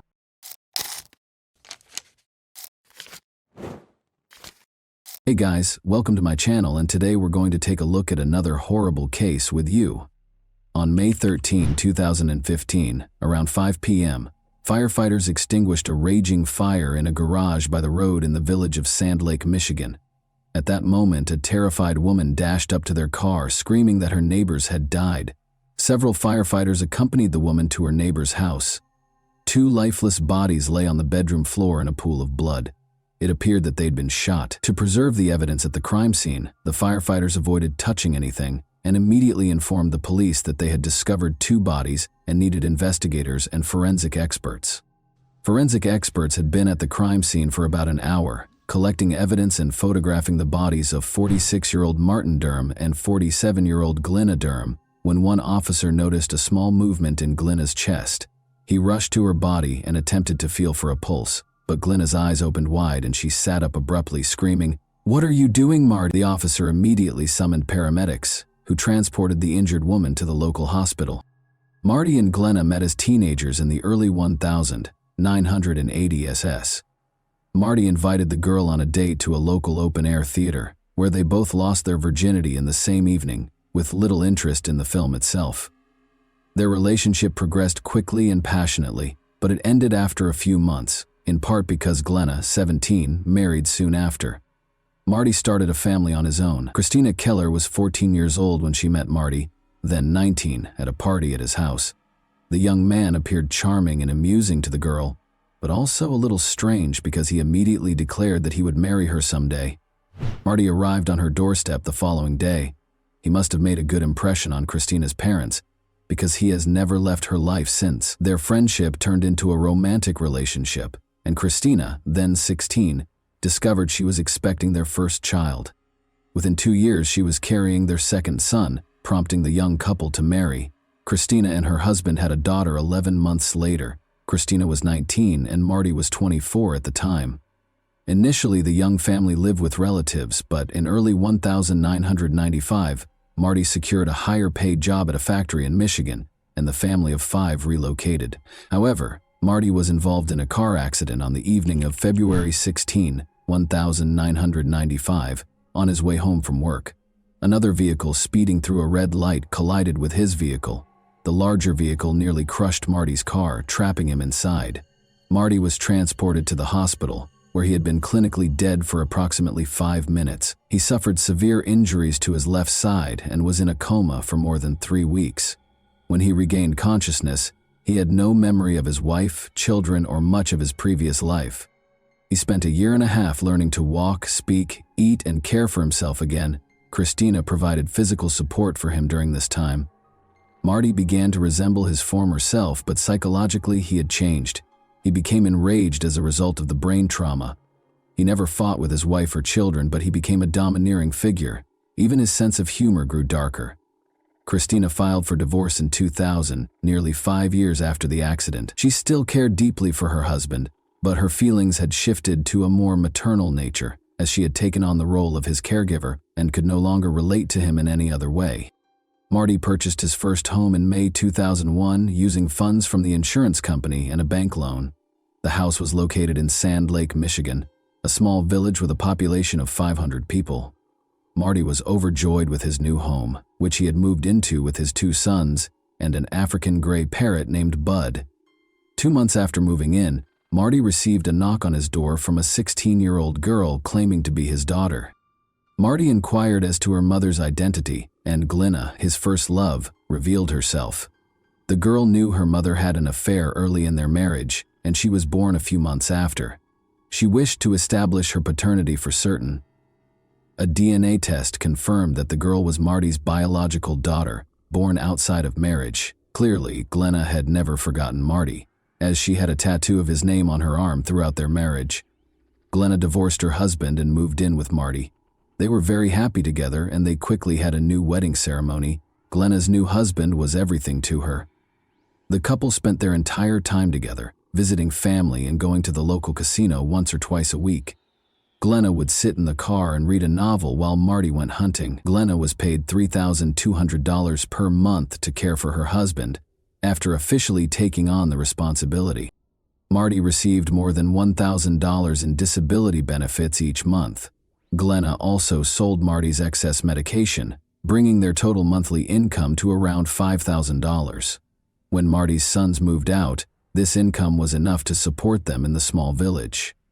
However, by 2010, Marty's mental and physical health had deteriorated significantly. The couple continued to spend their entire time together and with their friends, including Connie and Keith Ream, another neighboring couple. On Monday, May 11, 2015, Marty offered to mow Connie and Keith's backyard. He enjoyed the work and did it for free. Later that evening, Connie, Keith, Marty, and Glenna sat on the neighbor's terrace, and the Durhams returned home around 9 p.m. Keith sent Marty a message the next day, Tuesday at 8:26 a.m., asking how he was feeling, but he did not receive a response. This was strange because Marty was always quick to return calls and messages. Throughout the day, Keith sent several more messages to his friend, all with the same result. Later that day, Connie approached her neighbor's door and knocked. She heard the Durham's dog bark, but no one opened the door. Keith even sent a joking message to Glenna, asking, "What did you do to Marty?" But she didn't respond either. On Wednesday at 7:30 a.m., Connie approached the neighbor's house again and rang the doorbell.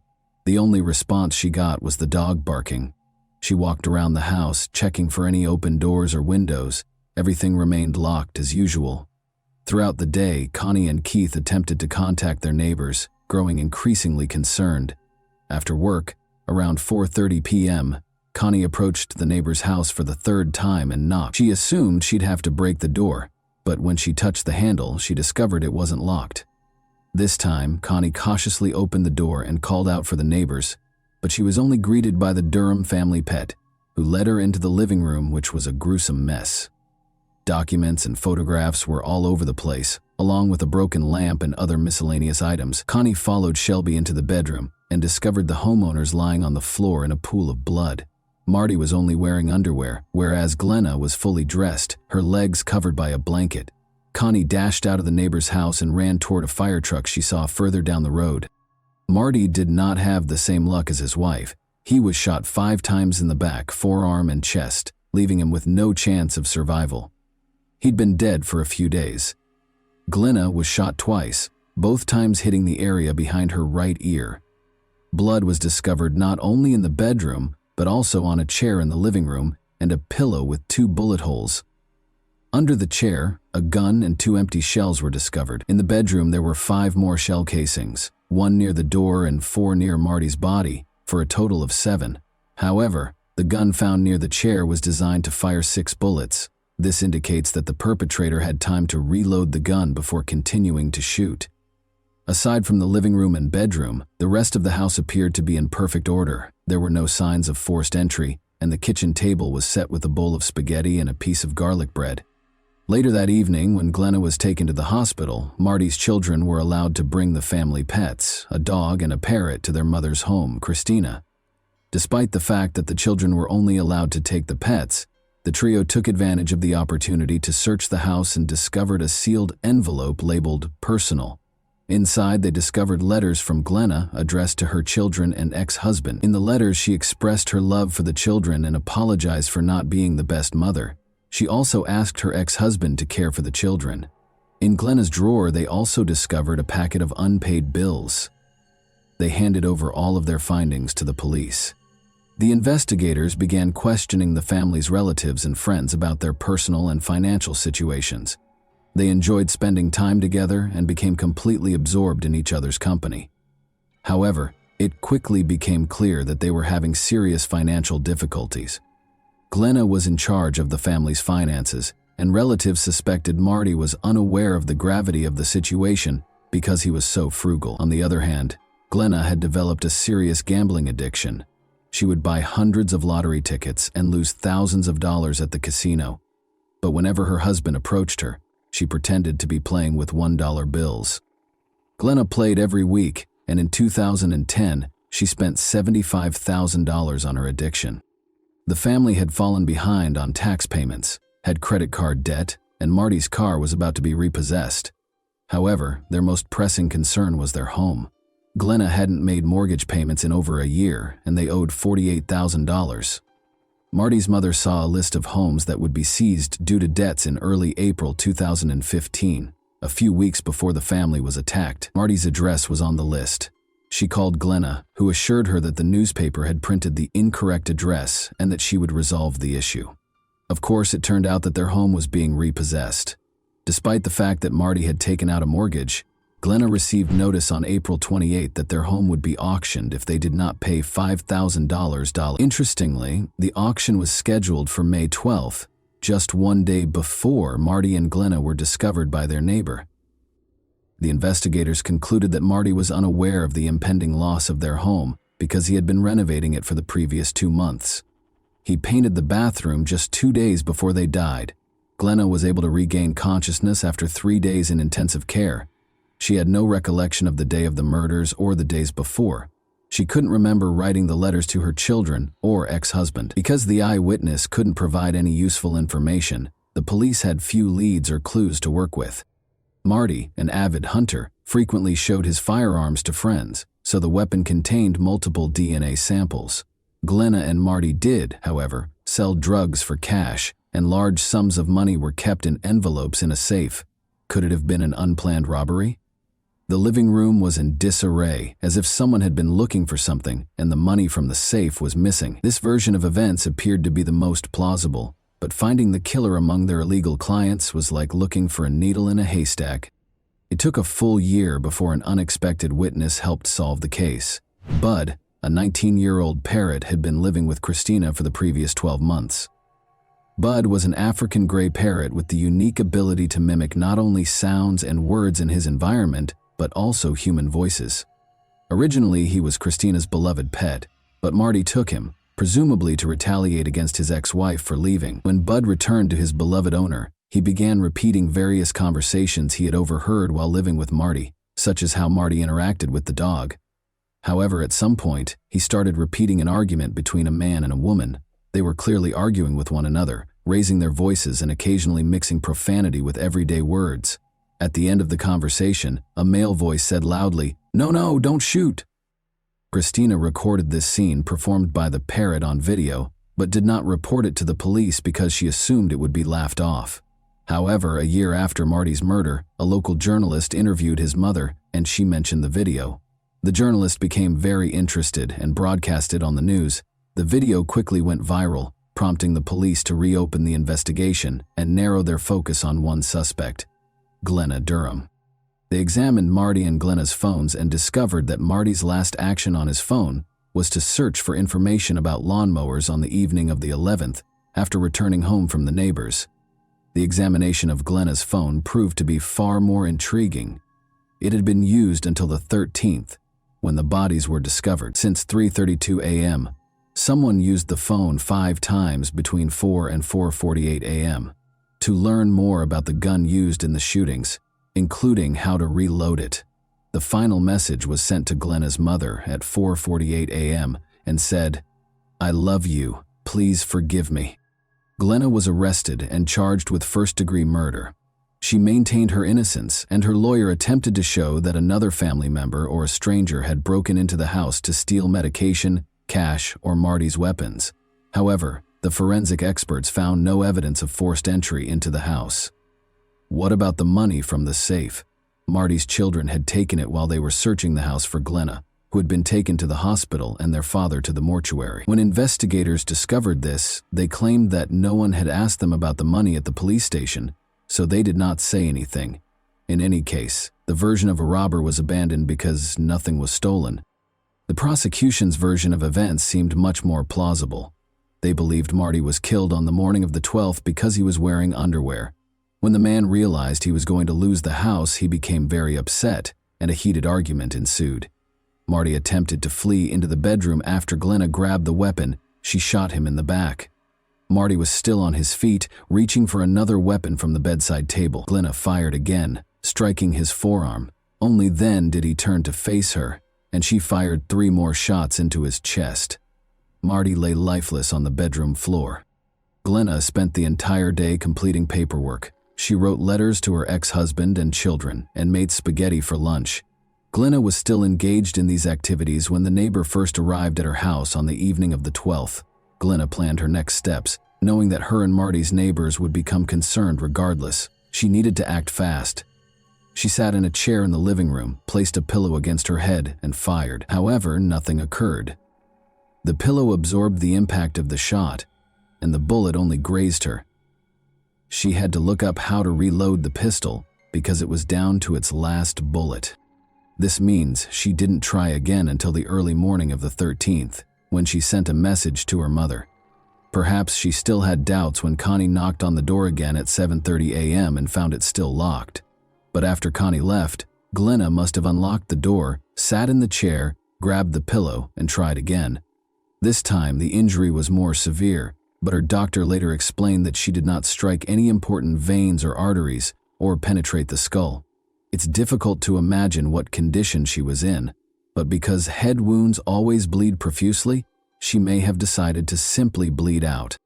She made her way to the bedroom, where her husband's body had been lying all along, and collapsed on the floor, a blanket covering her legs.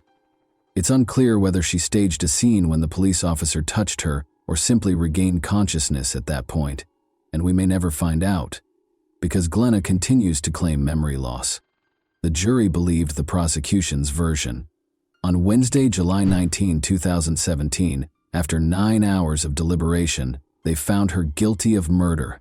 Glenna Durham was sentenced to life imprisonment. Of course, the parrot named Bud was not called as a witness in court, and it's not because he swears a lot.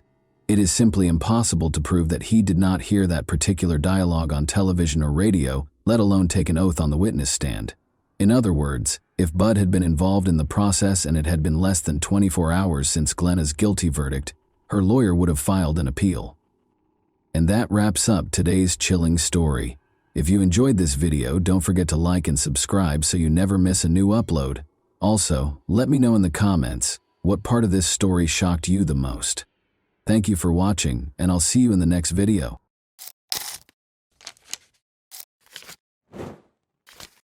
Hey guys, welcome to my channel, and today we're going to take a look at another horrible case with you.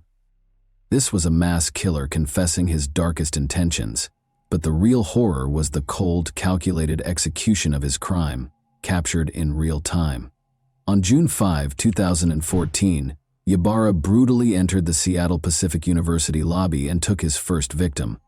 He had planned a massacre, but that was not what happened.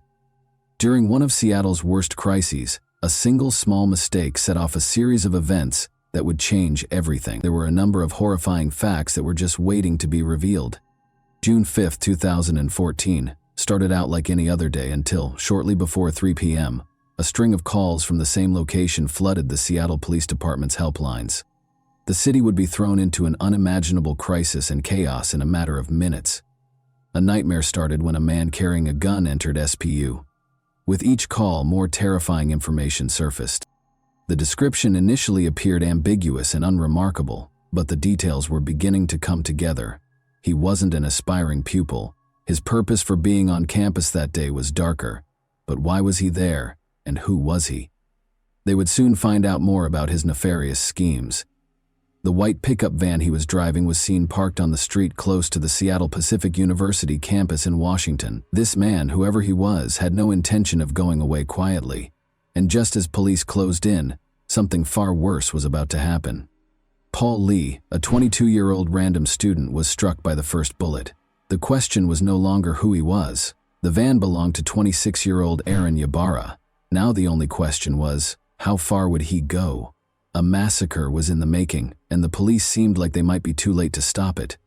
Officers moved in, sirens heightening the tension across the campus, but no one knew what they were truly walking into, or how the standoff would unfold. Even before the police arrived, the action had already taken place. captured on camera as it all played out in real time. The man, whose identity was now confirmed to be Aaron Yabara, could be seen walking into the hallway calmly, as if he belonged there. The CCTV captured everything, every step, every glance, but no one knew what was coming next. There, sitting innocently at the desk, was 22-year-old Tristan Ruth, unaware his life was about to hang in the balance.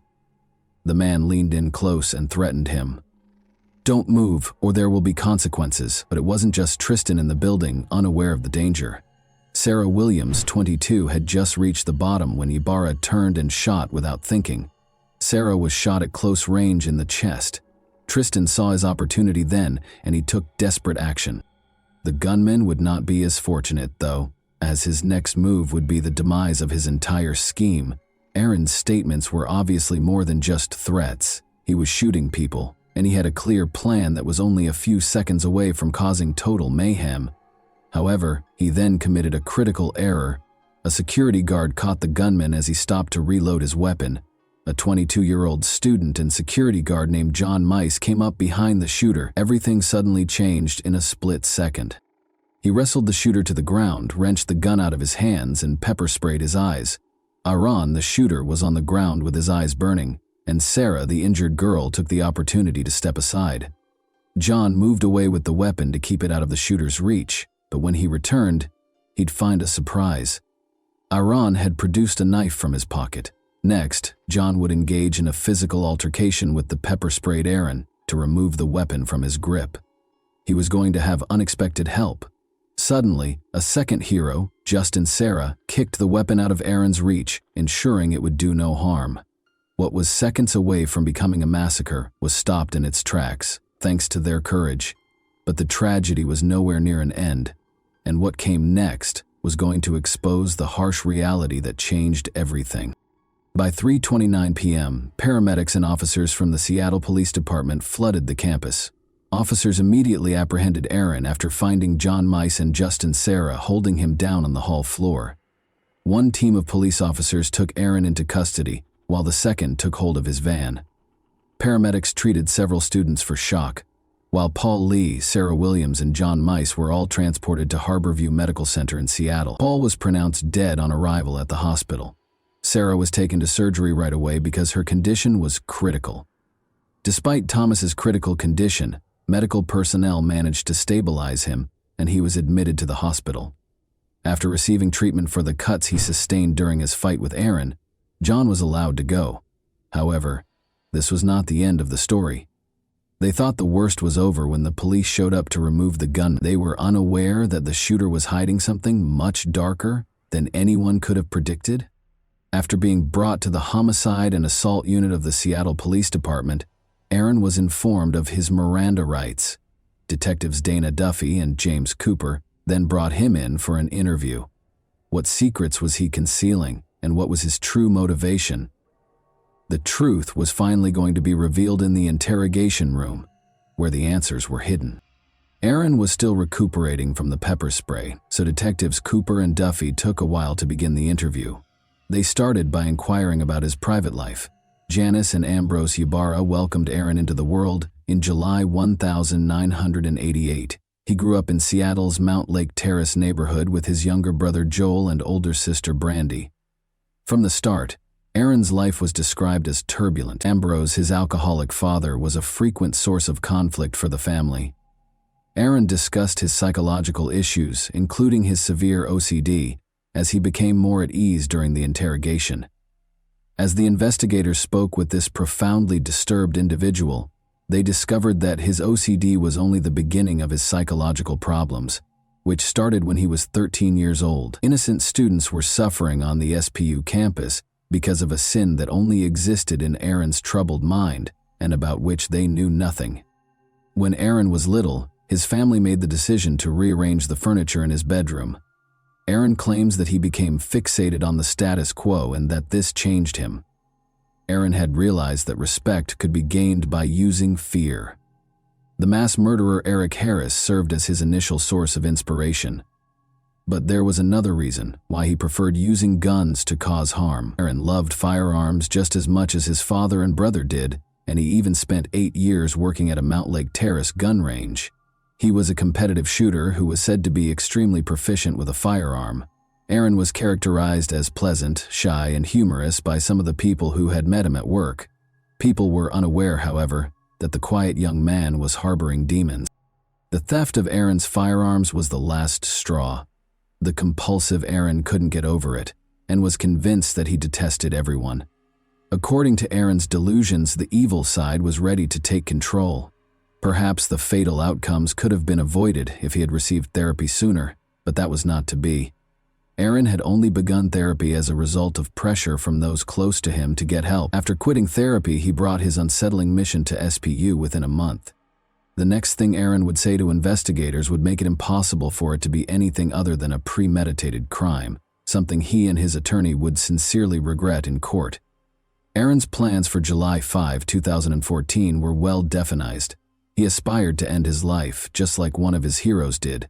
It was supposed to be a declaration, but the students never took Aaron seriously and were unable to comprehend the full scope of what they had to deal with that day. He claimed that he was treated disrespectfully and that to be respected was to instill fear. Paul Lee, a 19-year-old student, was standing there. He took Aaron lightly, which was a fatal error. Aaron told the two detectives that he kept his plans a secret from everyone. Nevertheless, he documented everything in his journal and hoped that if he were killed in the shooting, others would comprehend his motivations. Aaron talked to Detective Duffy one-on-one during the interview, telling her that he had realized something was wrong with him, but that his hatred eventually got the better of him. Aaron appeared to have accepted his fate and realized that his actions would have a severe impact on his life and future by the end of the interrogation. As investigators got to work on their case against Aaron Yabara, students began to return to campus life and resume their regular activities in the wake of the tragedy. Aaron had only managed to kill one person, but his goal was much more deadly: to cause widespread devastation. However, the prosecution was aware that the defense was preparing for a tough fight as they worked tirelessly to create a strong case. The real battle was only getting started. Aaron Yabara was put on trial for his crimes on October 10, 2016. Prosecutors weren't going to let Aaron's defense team get away with a lesser charge or sentence, even though they were already ready to use the insanity plea as their argument in the case. According to defense lawyer Ramona Brandis, Aaron experienced crippling bouts of mental illness and depression, which caused him to hear the voice of God, who urged him to go on a murderous rampage. She also questioned his upbringing and his unstable home life, claiming that he never got the support he actually required. Aaron's victims' testimonies were crucial to establishing the case as it actually was. Paul Lee was the worst hit, followed by Sarah Williams. Before she could resume her regular life, she spent days in the hospital. She made an effort to describe the pain she endured in court. The entire scene in the SPU lobby where he and John Mice had overpowered Aaron was described by Justin Sarah. Ramona, the defense lawyer, also contended that Aaron's actions were influenced by his upbringing and unstable home life, because he had sought professional help for his years-long mental illness. Under the direction of Senior Deputy Prosecuting Attorney Kristen Richardson of King County, the prosecution team was ready for the insanity defense. Aaron's own words were going to be used against him by the prosecution. They provided evidence that Aaron had voluntarily stopped taking his medication and quit therapy in order to allow his dark side to take control, shattering the notion that he did not receive assistance for his mental health problems. The assertion that Aaron was getting assistance from at least one family member was supported by testimony from his mother, Janice. His journal also provided evidence to the prosecution that he had premeditatedly planned and executed the shootings. Additionally, the recorded interrogation by detectives Cooper and Duffy was made available to the jurors, demonstrating Aaron's complete awareness of his actions and the repercussions. Aaron tells detectives in the video that he was inspired and motivated by Sung Hui Cho and Eric Harris, but he makes no mention of hearing the voices of God or Satan. Although the prosecution acknowledged that Aaron had serious mental health problems, they made it abundantly evident that Aaron planned and chose to carry out the shooting. Now that the sentence was just a few seconds away, everyone was wondering if the jury would feel the same way. Following weeks of testimony and arguments from the prosecution and defense, the jury returned a guilty verdict on November 16, 2016. Aaron was convicted of one count of assault, 3 counts of attempted first-degree murder, and premeditated first-degree murder. Judge Jim Rogers sentenced Aaron Yabara to 112 years in prison on February 17, 2017, for the shooting at Seattle Pacific University. Aaron spoke to the courtroom full of SPU employees, students, family members, and surviving victims during his sentencing. Aaron was the center of attention, but nobody was emotionally ready for what he said next. He apologized for the horrible crime he had committed. In addition, he expressed regret for killing Paul Lee, whom he hoped was still alive.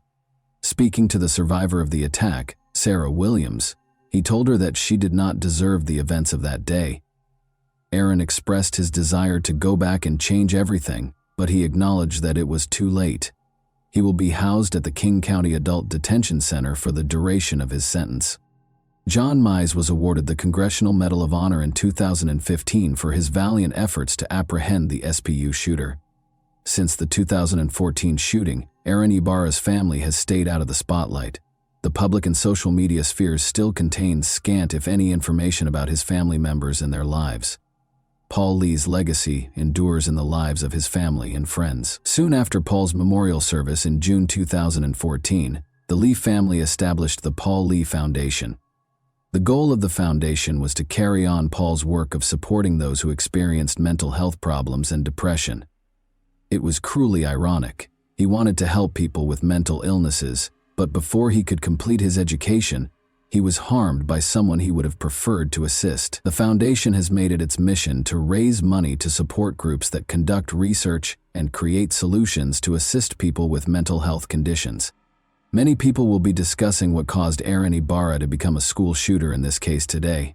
Seeing young lives lost so needlessly and murderers succumbing to their own mental health problems is heartbreaking. Could something have been done to prevent this tragedy, considering Aaron's family life was, to put it mildly, turbulent? Or was he destined to become a killer?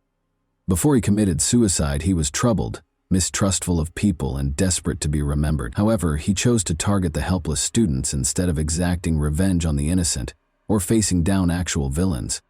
And that wraps up today's chilling story. If you enjoyed this video, don't forget to like and subscribe so you never miss a new upload. Also, let me know in the comments what part of this story shocked you the most. Thank you for watching, and I'll see you in the next video.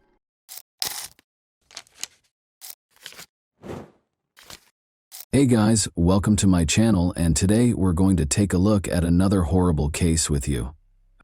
A complex network of forbidden feelings and erratic relationships is known as a love triangle. Such circumstances frequently result in emotional upheaval and fierce conflict, which can occasionally escalate to threats against the participants' physical and mental health. When someone is caught in this web without realizing it until it's too late, it's even more terrifying. The plot of Henry Stange's story, which involves passion, deceit, a double life, and struggles with dependency, develops like an engrossing detective thriller. Given their age difference, Henry thought he had found true love with a much younger woman, a relationship that might have been viewed as unusual. Unbeknownst to him, though, the woman was also entangled in another romantic relationship. She deftly used both men to further her own agenda for months before her well-planned house of cards fell apart. Marcus, a hiking enthusiast and amateur photographer, was exploring the desolate terrain of Joshua Tree National Park in Southeast California at around 7 a.m. on Friday, June 5, 2018. Marcus saw a sizable group of vultures scavenging over something as he veered off a main trail.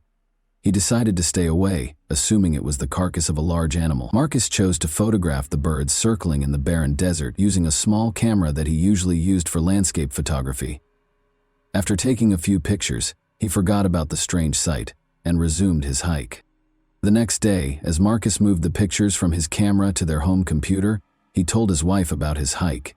His wife's face changed dramatically as she looked at the pictures. She gestured to one of the pictures and beckoned Marcus over. Zooming in, it was startlingly obvious that beneath the vultures, something like a human leg was partially buried in the sand. The couple, shaken, immediately reported what they had witnessed to the local authorities. Marcus gave them all the pictures and explained the precise spot where he had seen the birds. Investigators found the area, which was close to one of the park's main roads, with relative ease. A seemingly ordinary discovery became the subject of one of the most intricate and astounding criminal investigations in recent memory. A pair of coyotes and a group of vultures stood out in sharp contrast to the barren desert about 30 feet from the roadside.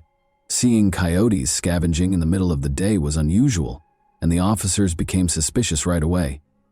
After pulling their car to the shoulder, they got out and went to the scene. They discovered a shallow grave there that was less than 2 feet deep and had been hastily dug into the dry ground. The site had already been disturbed by local wildlife, revealing its squalid contents. This was obviously not a natural occurrence when forensic experts showed up to exhume the remains.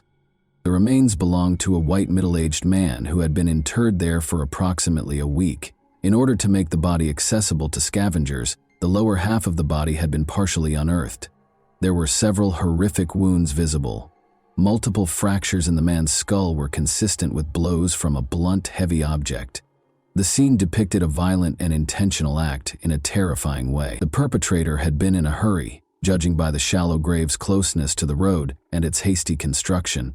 The body might have stayed hidden for years if they had dug a little deeper hole and gone deeper into the desert.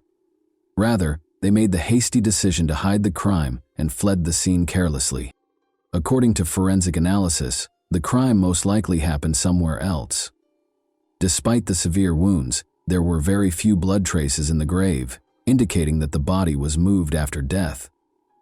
This inference led investigators to the unsettling conclusion that the crime was, at least in part, meticulously planned.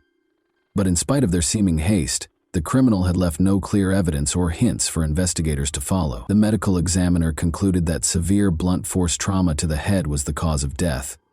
The blow's force and the attacker's extreme aggression pointed to a very personal motivation.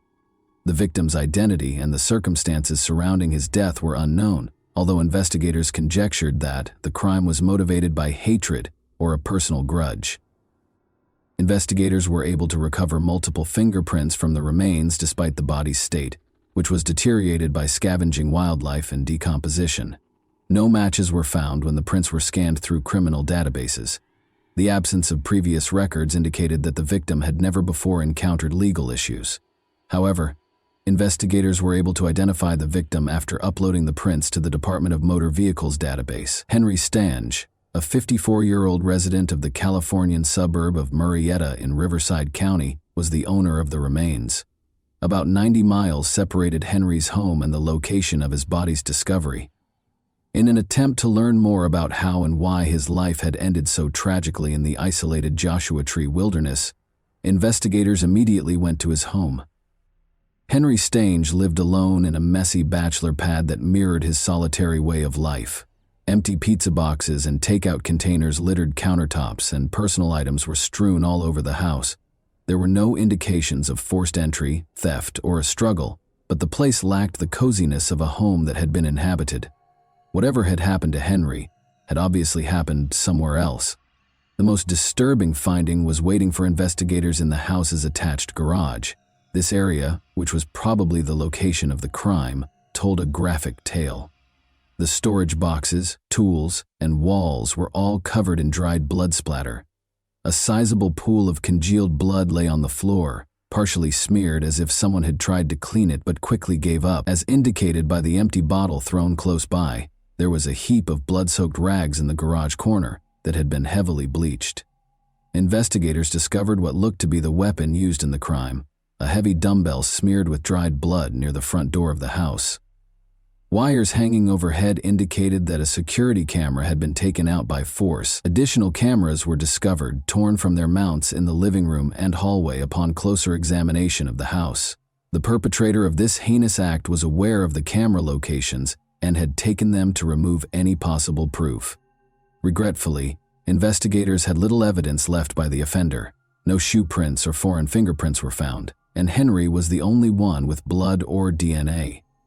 Detectives had more questions than answers because the scene appeared to have been painstakingly cleaned. There were no known legal issues with Henry. He had no apparent enemies, lived alone, and was divorced. He was a quiet, amiable man who kept to himself most of the time, but was always courteous, according to his neighbors. But given how vicious the crime was, it begged the question, who would do such a barbaric thing? Did it have anything to do with Henry's odd pastimes? Or was it someone from his past? Most concerning of all, why hadn't he been reported missing earlier? Henry was raised in a close-knit household that placed a high importance on relationships and respect. In a nearby town, his mother and 2 younger sisters resided with their families. Through frequent phone conversations and sporadic visits, the family regularly maintained communication, but Henry had grown more reclusive in recent months, talking less to his loved ones and keeping personal information private. Though they tried not to overreact, his family was concerned about him. They became more worried when he didn't get back to them for a week or so, but they chose to hold off on setting off an alarm. Henry's mother and sisters were devastated to learn of his violent death. Heartbroken and shocked, they immediately volunteered to help investigators by providing any information they could, in the hopes that it would aid in the case's resolution. At one time, Henry Stange was a man of energy and athleticism. He enjoyed hiking, traveling, having outdoor adventures, and being in nature. Henry was a gifted guitarist and a passionate motorsports fan who loved his motorcycle, a valuable asset that had taken him across several states. However, everything changed in the spring of 2014. Dear one day, as Henry was getting ready to go for a ride, a pickup truck with an inebriated driver collided with his motorcycle. It was a devastating collision. Before coming to a halt, the driver pulled Henry for almost 300 feet. Henry miraculously lived, but his injuries changed his life. Henry's legs were severely damaged in the collision, necessitating several major surgeries. He had to go through months of exhausting rehabilitation in order to be able to walk again. But the physical pain continued. No relief was provided by over-the-counter medication. Strong painkillers were prescribed by doctors to treat his illness, but the drugs soon caused dependency, which in turn led to a crippling addiction. Henry had been married for more than 10 years and was raising 2 children with his spouse at the time of the accident. At first, his wife helped him through his recovery and increasing reliance on medicine, but the strain was too great. In order to be nearer to her family, she moved to a nearby town and filed for divorce in 2016, taking their kids with her. She remained friendly with Henry in spite of their separation, enabling him to continue being active in their children's lives. Due to his physical limitations following the accident, Henry was forced to give up many of his prior interests. Rather, he focused on his passion for electronics and technology. He converted one room of his house into a fully functional radio studio by spending a lot of time tinkering with devices and equipment. Henry then started a podcast, using it as a forum to talk about current affairs and express his frequently frank and unvarnished views. Henry started broadcasting every day. He freely voiced his opinions, frequently venturing into philosophical reflections or daring remarks on contentious subjects. His show's lack of censorship attracted a devoted audience, garnering him both ardent supporters and ardent detractors. He started to be purposefully provoked by some listeners, especially those who held opposing opinions, which caused him to lose his temper. Videos of these outbursts were captured and circulated on social media, frequently edited to portray Henry negatively. Investigators discovered a particularly antagonistic person who appeared to have a deep-seated grudge against Henry in one online community for amateur radio enthusiasts. This individual regularly made fun of Henry's remarks, posted edited snippets of his broadcasts, and insulted him. However, it soon became clear that Henry was not the only one who exhibited this behavior. As a kind of amusement, the user frequently attacked and disparaged prominent members of the community on the platform. Although it was clear that they were hostile toward Henry, it was unclear if this online animosity was related to the crime. 4 months prior to the tragedy, in late January 2018, Henry Stange went through a terrifying ordeal.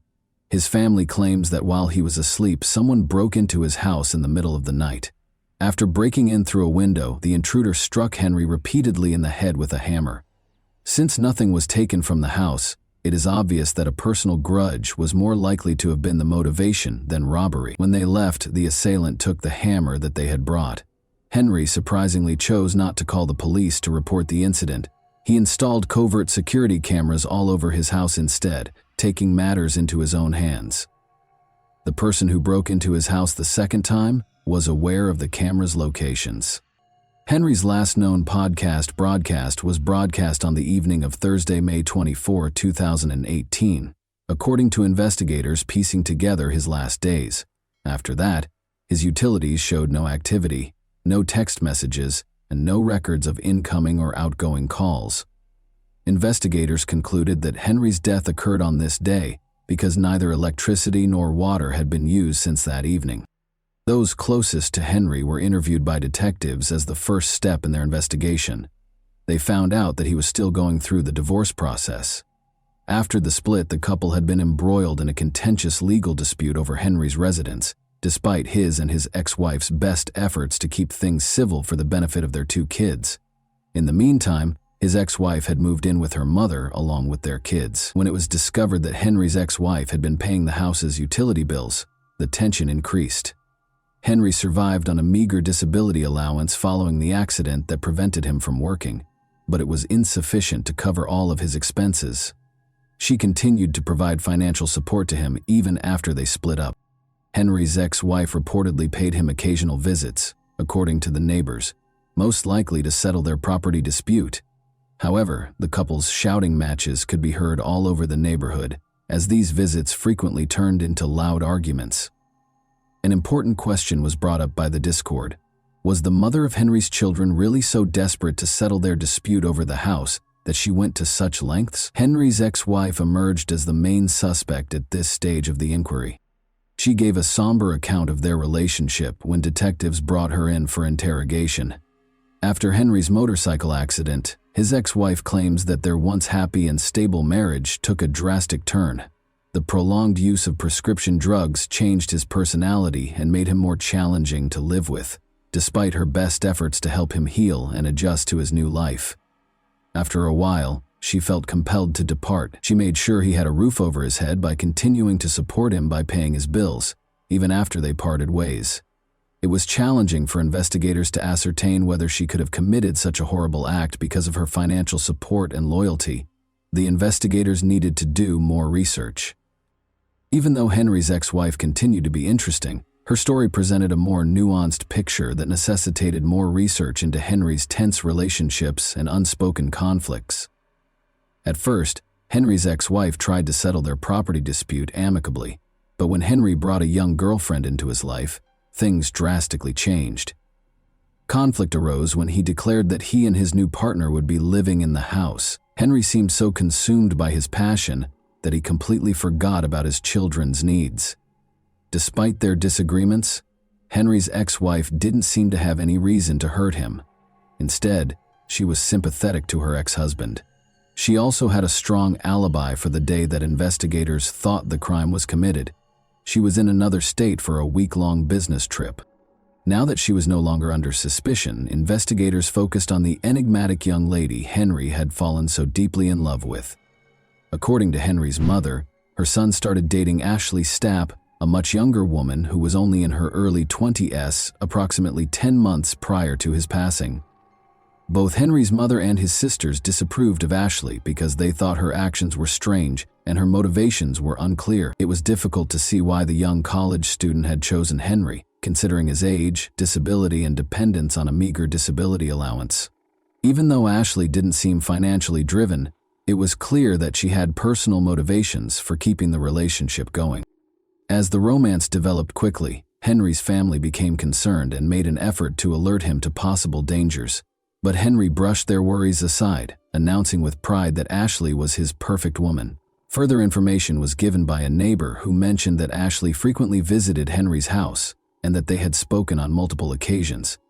In particular, the neighbor remembered Ashley driving a unique blue Chevrolet with a big dent on the back passenger door. Ashley was seen once more on the day that police searched Henry's house. She appeared to watch the scene from a distance, as witnesses saw her drive slowly past the house before accelerating away without stopping. Her behavior sparked suspicion. Why didn't she ask what was going on if she had seen police at Henry's house after noticing that he hadn't communicated for a week? Investigators wanted to talk to her because of her suspicious behavior.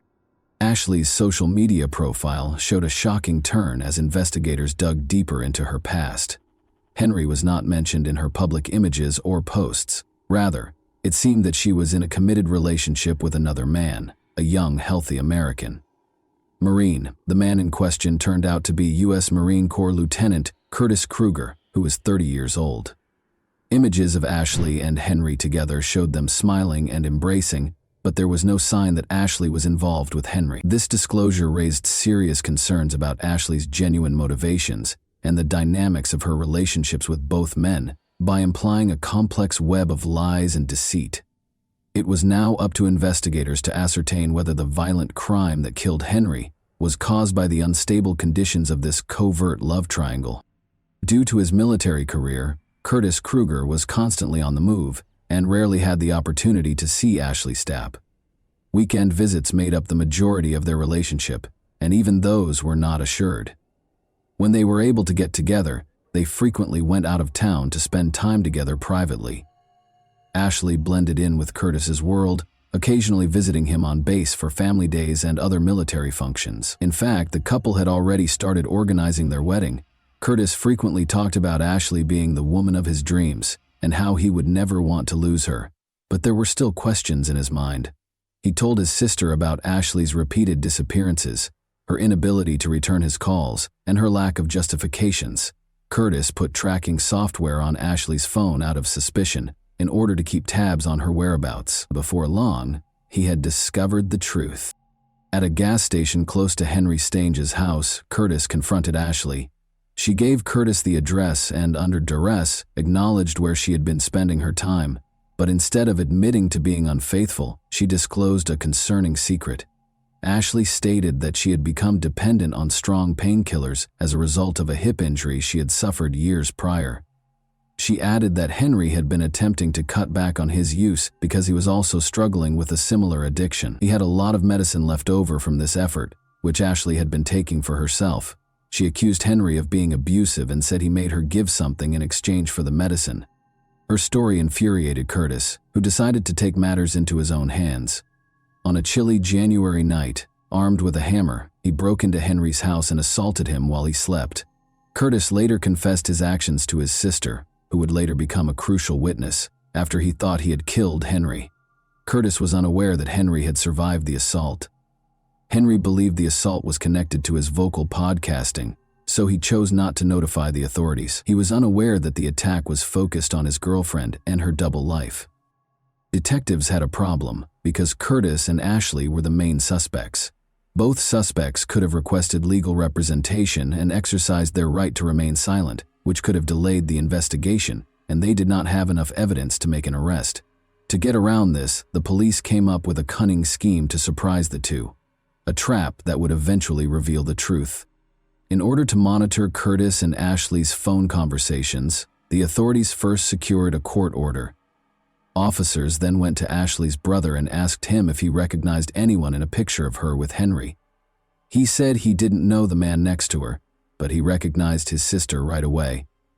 The officers clarified that they needed to identify the man in the picture because they were looking into a serious crime. In order to learn more, they asked the brother to email Ashley the photo. She reacted rapidly.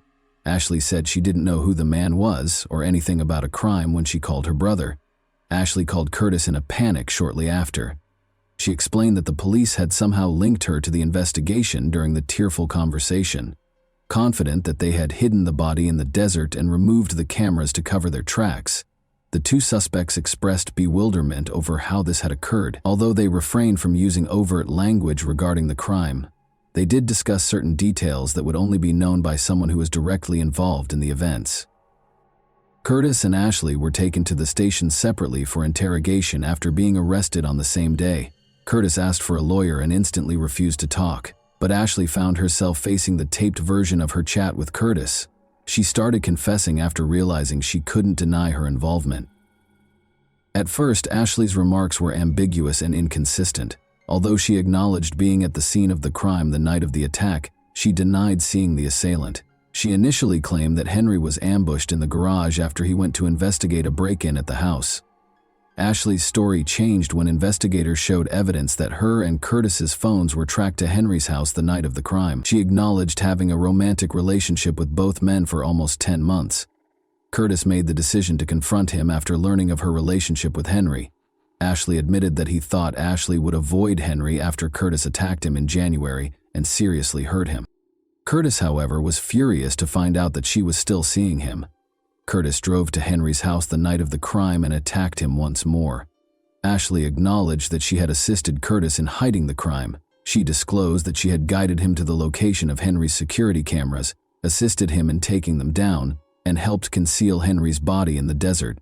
At last, Ashley revealed where Curtis had used the hammer in the January initial attack. When found, this weapon still contained traces of Curtis's fingerprints and Henry's blood, which was crucial evidence in the case. In August 2020, Curtis Kruger and Ashley Stapp's trial got underway. Curtis insisted that he was protecting his fiancée's honor and denied any wrongdoing. According to his lawyer, Ashley was the real catalyst, living a double life and controlling both men for her personal gain. The defense also emphasized that Ashley had stolen all of Henry's prescription drugs from his house for her own use following the heinous crime. Curtis was convicted in September 2020 of assaulting Henry, second-degree murder, and tampering with evidence. He was given an 18-year prison term with no chance of release until 2031. Ashley agreed to a plea bargain, acknowledging that she had obstructed justice and tampered with evidence. She received a sentence that included 2 years of probation, 9 months in jail, and treatment for her substance abuse problems. After only 4 months of service, Ashley was released. However, she broke the conditions of her probation and was returned to prison to complete the remaining 5 months of her sentence. Although Ashley has been free for a while, no trustworthy information regarding her life or current location is available. And that wraps up today's chilling story. If you enjoyed this video, don't forget to like and subscribe so you never miss a new upload. Also, let me know in the comments, what part of this story shocked you the most? Thank you for watching, and I'll see you in the next video.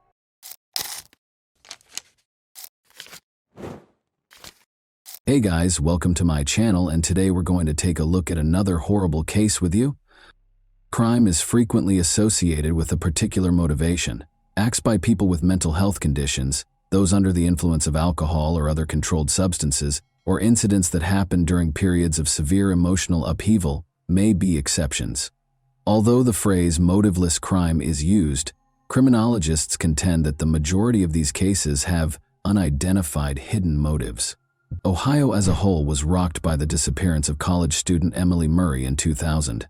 The individual who caused Emily's terrible demise had been hiding in plain sight, helping law enforcement with their investigation and even providing tips to implicate others, until she was discovered dead a few weeks later. Authorities encountered a bewildering dilemma when they eventually took him into custody. There didn't appear to be any clear reason. Many theories were put forth, but none of them were supported, to explain why he did this. To make things even more confusing, the suspect seemed to like Emily and even to be protective of her. But then something changed, and he became a predator. The perpetrator has never disclosed the reason behind his killing of a helpless young woman, even though it has been almost 25 years since the incident. On February 19, 1980, Emily Miranda Murray was born in Sleepy Hollow, a small town in Westchester County, New York. She came from a wealthy family and was the youngest of 4 siblings. Growing up with her 2 older brothers and 1 sister, Emily remained close to them all of her life. Emily's family moved to Shaker Heights, Cuyahoga County, Ohio, when she was 2 years old. Her father quickly rose to the position of head of one of the scientific university's departments after receiving an offer of a distinguished position there. The family's financial stability allowed them to live comfortably, and her mother devoted herself to raising the kids and providing a cozy home environment.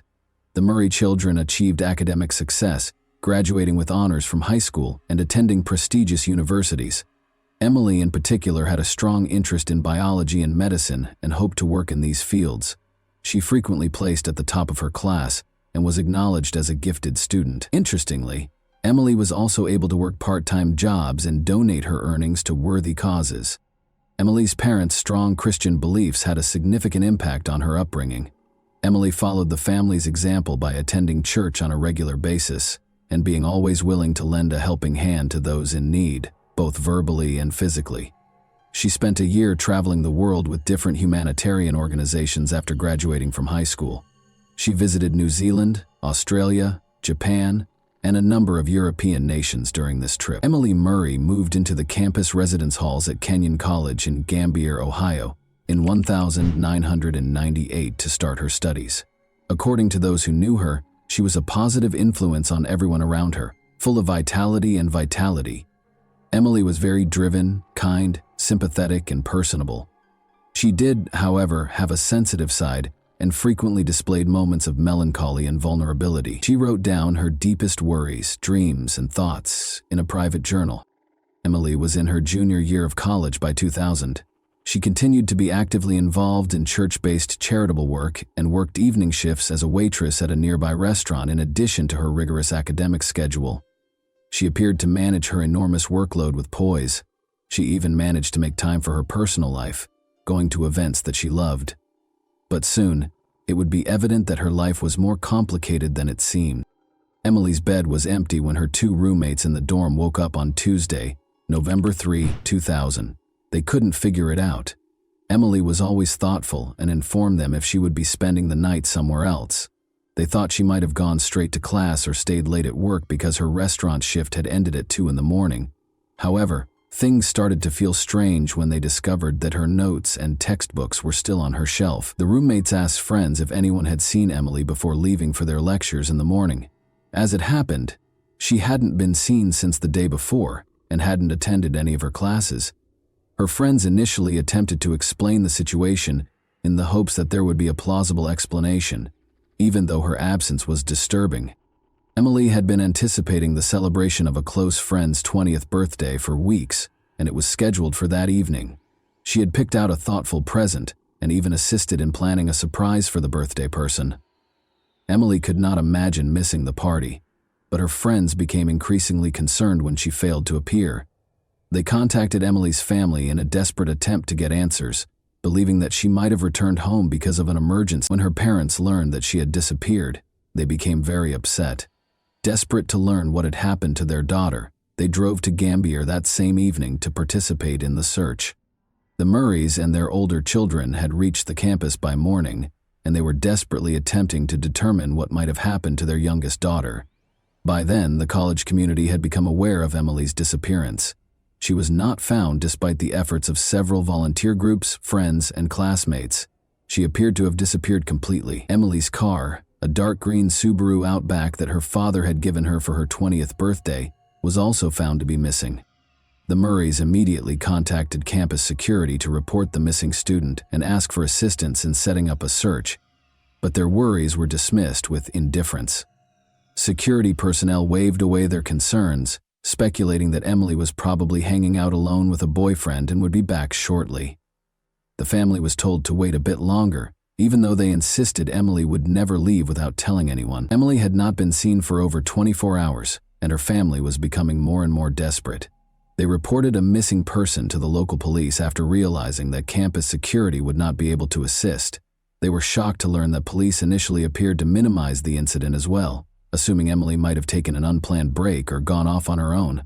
She was a 20-year-old college student after all, and they didn't have to explain her every action. Nevertheless, the police finally consented to check Emily's dorm room. At that point, they learned she had forgotten her identification, bank cards, and personal items. It appeared that she hadn't changed since leaving her job because she had last been spotted in her restaurant shift uniform. This cast doubt on the notion that she had taken an unplanned break or gone off to hang out with a boyfriend. It was improbable that Emily would depart without cash or necessities. Emily was officially listed as missing on the second day following her disappearance, which was also her last day of employment. By that point, her friends, family, and community members who were worried were already searching on their own, distributing flyers featuring her picture throughout the town and searching the neighborhoods. The investigation started at the eatery across the street from the campus where Emily was last seen. The Pirates Cove was a well-liked hangout for students because of its convenient location and reasonably priced menu. Emily's shift that night turned out to be her final one. Overburdened by her demanding schedule, she had resigned from her job that evening. She had made the decision to reduce her workload. She had been finding it difficult to balance her rigorous coursework, her part-time evening shifts, and her volunteer work at the church. Her personal life had suffered as a result of her hectic schedule. She had broken up with her boyfriend Adam just a month prior because they hardly ever had time together. Many of Emily's friends came to the Pirates Cove that night to cheer her on her last day of work. However, since they had classes the following morning, nobody stayed up too late. Emily stayed for an extra half hour to complete some tasks, even though her shift ended at 2 in the morning. As a result, her co-workers were the last to see her, and the police would use their testimonies to piece together what happened that night. During those last moments at the restaurant, Emily wasn't by herself. She was assisted in closing up by her friend Olivia, who was also a waitress, and a bartender named David Cale. Around 2:45 a.m., they completed cleaning the dining area together. Everyone started to head home shortly after that. Gregory McKnight, a 24-year-old cook who was the last to depart and shut down the restaurant at 3:15 a.m., confirmed this. Nothing out of the ordinary caught the attention of her colleagues. Emily was being kind, happy, and courteous as usual. She told them she was just going back to her dorm to get some sleep before her morning classes, without mentioning any plans for the rest of the evening. Investigators discovered Emily's personal journal, which had disturbing entries when they searched her dorm room. Emily had been fighting a protracted bout of depression, which she had kept a secret and attempted to handle on her own, despite her cheerful and amiable manner. Emily was well known for being sensitive and sympathetic, and she frequently internalized other people's suffering, which made her both emotionally vulnerable and incredibly compassionate. Emily was frequently exposed to the harsh realities of life, such as tales of cruelty and injustice, through her charitable work. She gave her all to helping those in need, but she felt helpless in the face of the world's more powerful forces, which frustrated her. She described in her journal how difficult it was for her to handle the weight of her empathy and how overwhelming these feelings could be. Detectives were unable to completely rule out the possibility that Emily may have made the decision to leave her life, even though the journal made no explicit mention of plans to harm herself or take extreme measures. Emily's close friends and family were extremely offended by this theory. They vehemently denied the notion, stating that Emily would never entertain such an act because her faith was so important to her. Because of her strong religious convictions, such behavior was considered an unforgivable sin. In addition, Emily had detailed her aspirational plans for the future in her journal. She drew a picture of her ideal life in one entry, which included a big house, her future spouse, their 5 kids, and a dozen dogs. Her desire to create a life focused on community, family, and love seemed to inspire her daily. At first, investigators thought Emily might have run away because she had vanished along with her car. They speculated that she may have chosen to leave town to contemplate her life due to her battles with depression. This is a reasonable explanation for her disappearance, because it could have been made worse by her recent breakup with her boyfriend and resignation from her job. Adam, Emily's ex-boyfriend, was the first person investigators focused on, which makes sense in situations like this. Their relationship had been turbulent, with several breakups and reconciliations, but it had lasted for roughly a year and a half. But this time, Emily had made the decision to permanently break things off, and she had told Adam so in what seemed to be a peaceful and friendly exchange. Investigators couldn't help but wonder what if Adam hadn't been able to let her go. They decided to stay friends. When contacted, Adam voluntarily went to the police station. He seemed truly upset and genuinely concerned about Emily's welfare. He clarified that he and his roommate had visited the Pirates Cove the night before Emily vanished, but they had departed at midnight. Other students attested to seeing them when they returned to their dorm.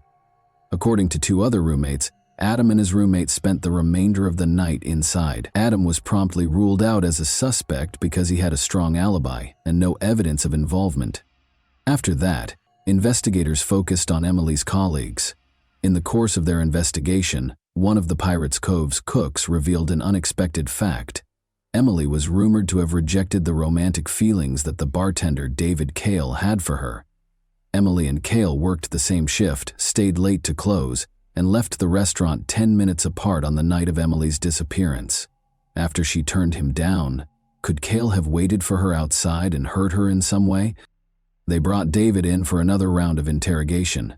He acknowledged that he had once asked Emily out, but he had never brought up the subject again after she declined. He insisted that their relationship was merely cordial and business. In addition, David gave what investigators considered a very strong alibi.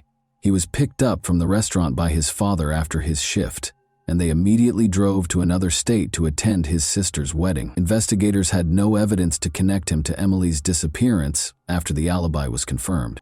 The same cook, Greg McKnight, gave detectives a new lead after the bartender was ruled out as a suspect. He implied that Dave Yoakum, another cook, was also strangely attracted to Emily.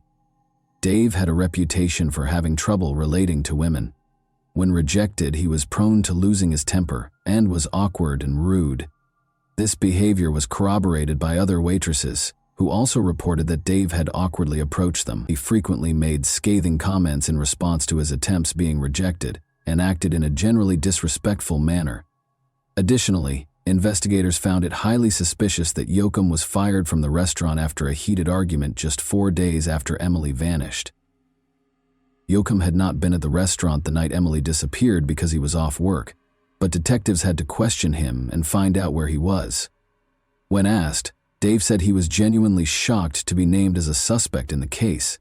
He gave a convincing alibi by claiming that he had gone to a rock band concert in a nearby city that evening with friends who corroborated his account. The investigation came to a standstill after all suspects were exonerated and no fresh evidence surfaced. Emily's friends and family prayed for her safe return home and clung to hope, but seasoned investigators suspected she was dead and feared the worst. Let's go back to an incident that at first glance appeared to have nothing to do with Emily's case, which occurred around a month prior to her disappearance. A small car accident happened on the outskirts of Harrison, a small town in Vinton County, Ohio, on October 1, 2000. Ronaldo Hopkins was on his way home when an old Buick swerved into his lane and collided with him. When Hopkins exited his vehicle to inspect the damage, he discovered a gun in the trunk of the other car, which had exploded from the collision. He was so alarmed that he reported the incident to the police right away.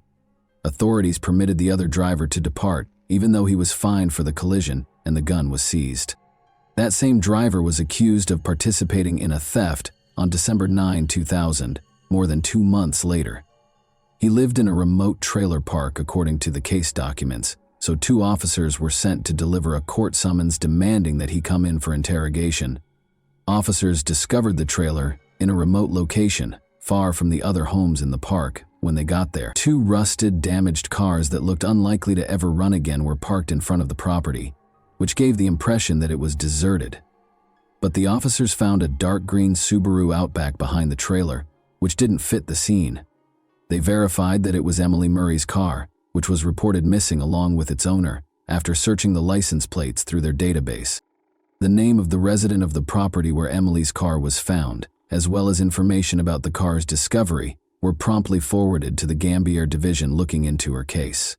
The cook from the restaurant where Emily had worked, Gregory McKnight, was that person. In the past, McKnight had tried to deflect suspicion from his colleagues while evading personal scrutiny. In record time, a police team was sent to the scene and a search warrant for McKnight's trailer was obtained. 2 officers went inside to start their search because the door lock was broken. The foul stench of decay overcame them almost immediately. They located the source of the smell, a young woman's body covered in a carpet, by following it to the rear of the trailer. Emily's remains were immediately thought to be hers, and forensic analysis quickly verified this. A gunshot wound to the head was the cause of death. The weapon had been pressed against the right side of her skull, and the bullet had been fired at close range. The fact that there was a large amount of blood and spent shell casings at the scene suggested that the crime had been committed inside the trailer. Detectives now focused on apprehending and interrogating McKnight, their main suspect. Later that day, Gregory McKnight was arrested on suspicion of participating in an armed robbery, which was initially unrelated to Emily's death. But when they told him about the discovery in his trailer, he fell silent, refused to comment, and asked for a lawyer right away. Police detained him pending additional investigation, even though there was no concrete evidence at the time connecting him to Emily's death. Investigators were informed by the trailer park's neighbors that they had not heard or seen anything strange. Considering how far away McKnight's trailer was from the other houses, this wasn't shocking.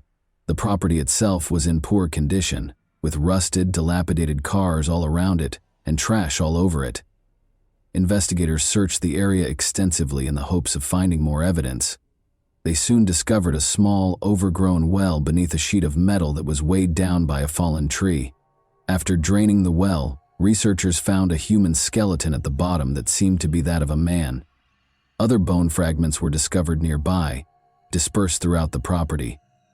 All of the remains belonged to a single person whose identity was still unknown, according to forensic analysis. Police quickly linked the discovery to a 6-month-old missing person case, though McKnight's friend, a 20-year-old student named Glenn Julius, had disappeared.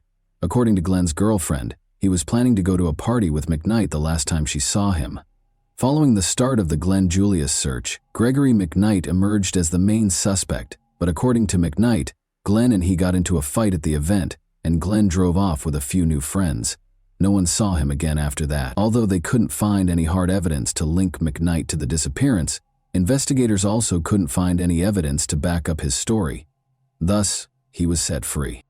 Later, pieces of Glenn's belts and clothes that were found in the well were recognized by his girlfriend. Dental records from his family attested to the fact that Glenn's remains were present. Inside McKnight's trailer, a number of his personal belongings were also found. Shortly after Glenn vanished, McKnight sold his car illegally, according to additional investigation. Associates who were also connected to an armed robbery case purchased the car. The car's license plates had been replaced with fake ones, and it had been hurriedly repainted. Authorities found the car after one of McKnight's accomplices was taken into custody. They discovered sizable amounts of cleaned-up blood in the trunk, which forensic analysis verified belonged to Glenn. This implied that Glenn had been carried in the trunk, either injured or dead. The work had been done sloppily, probably with homemade tools, and Glenn's body had been partially dismembered. The bones were deeply scratched, like saw marks. Investigators discovered an axe, a shovel, and several other tools inside McKnight's trailer. These were all removed for forensic analysis. Although unidentifiable marks were left by other tools, it was definitively established that the axe had been used during the dismemberment. On November 12, 1976, Gregory McKnight was born in a poor Columbus, Ohio suburb. He was raised in a big, impoverished family without a father, where everyone was left to fend for themselves. McKnight began stealing when he was a young boy, and at the age of 14 he first came to the notice of the police. He had committed his first deadly crime at the age of 15, a poorly executed robbery. The jury was lenient toward McKnight because his accomplices were older, and he was given a comparatively light sentence. He was placed in a juvenile detention center and given a sentence of only 6 years. After being freed in 1997, he quickly wed Catherine, who went on to have 2 children. Before McKnight saved up enough cash to purchase his trailer, the couple briefly resided with Catherine's parents, but they never made the move to their new home. Gregory McKnight killed Glenn Julius in May 2000 and concealed his body in the well behind his trailer. He then abducted and murdered Emily Murray in November of that year, leaving her body to decay inside the trailer. Catherine, McKnight's wife, acknowledged during interrogation that she had begun to have doubts about the trailer. Her husband refused to allow her to visit or even come near the property, and he often went there by himself. She believed that he was either using the area to meet potential lovers or to hide his criminal associates from the authorities. She had thought of a lot of things, but she had never thought of him keeping human remains there. The majority of the evidence against McKnight was circumstantial, despite the fact that it was substantial. The precise manner and location of Julius's death were unknown to the authorities. Consequently, the prosecution was unable to pursue the death penalty for that specific offense. Emily's case appeared to be simpler. There were obvious traces connecting her and McKnight to the trailer when her body was discovered at the scene, but there was no apparent reason for such a heinous act, and the murder weapon was never found. Emily had not been robbed, she had not been assaulted, and even her car had been left behind the trailer. Why McKnight would perpetrate such a heinous act against the young college student was still a mystery. Several colleagues attested that McKnight had consistently treated Emily with dignity. He was said to be courteous, and once he had even intervened to shield her from an inebriated patron who had mistreated her. Even McKnight declined to assist investigators. He gave no information about either crime and denied all charges. The prosecution contended that McKnight had tricked Emily into falling into a trap following her work at the restaurant. Given her kindness and trustworthiness, he may have asked her for assistance, and Emily, oblivious to the danger, was powerless to refuse. He may have shown romantic feelings for her once he was inside the trailer, but he went into a rage and committed the crime after she rejected him. A psychiatric evaluation found that McKnight was fully aware of his actions and could be held accountable. despite the defense's attempt to claim that he was mentally unfit. By changing strategies, McKnight's lawyers attempted to portray Emily as a suicidal person with severe depression, alleging that McKnight only helped her carry out a purported death wish. Emily's loved ones were incensed by this argument, but it didn't change the court's decision. Gregory McKnight was convicted of 2 indictments of first-degree murder, kidnapping, and armed robbery in 2002. He was placed on death row to await execution after being given a death by lethal injection sentence. Every appeal and clemency request was turned down. Gregory McKnight, who said in 2015 that he would sooner die than rot in prison while awaiting execution, asked that his sentence be carried out. He quickly had second thoughts, though, and made another unsuccessful attempt to appeal the sentence. McKnight filed a lawsuit in 2020, claiming that he was subjected to unfair treatment and racism during his trial. He maintained that the punishment was unduly severe because the jury and the judge were both white and had acted biasly against him. Gregory McKnight is still waiting to be executed on death row as of right now. And that wraps up today's chilling story. If you enjoyed this video, don't forget to like and subscribe so you never miss a new upload. Also, let me know in the comments what part of this story shocked you the most. Thank you for watching, and I'll see you in the next video.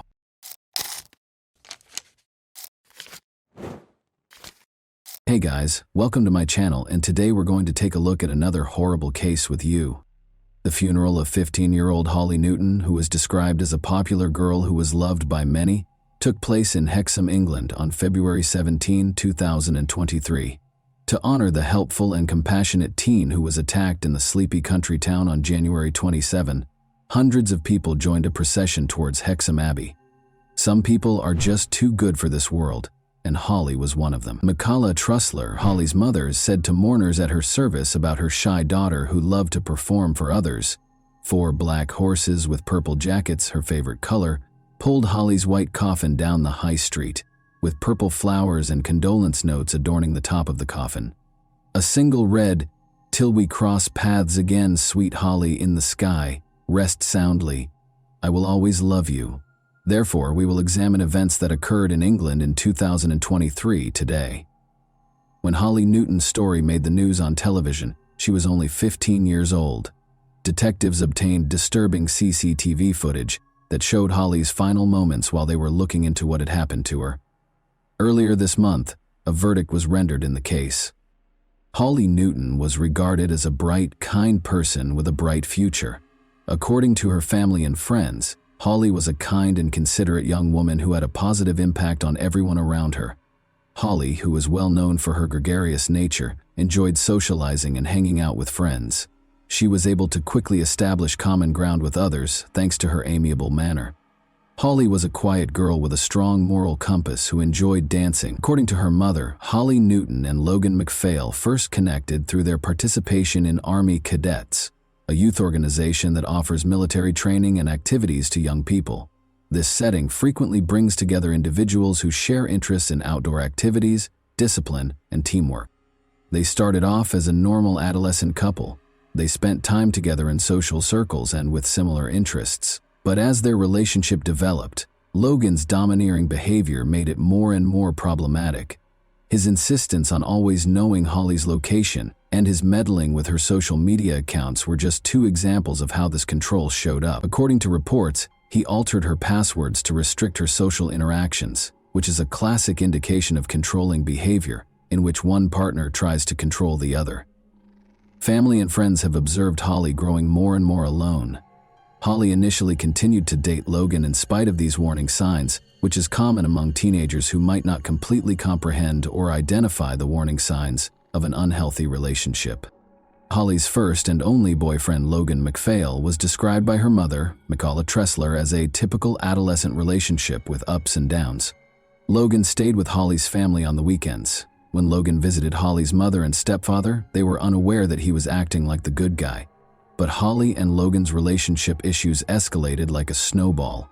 Logan's increasingly compulsive behavior finally led Holly to decide to break up with him. He did not like the breakup. He struggled to accept it and grew even more obsessed with her. Elisa Fletcher claimed that, although it was obvious that her considerate and loving daughter had grown up more than McPhail, He had scared Holly and used emotional blackmail when she attempted to end their relationship.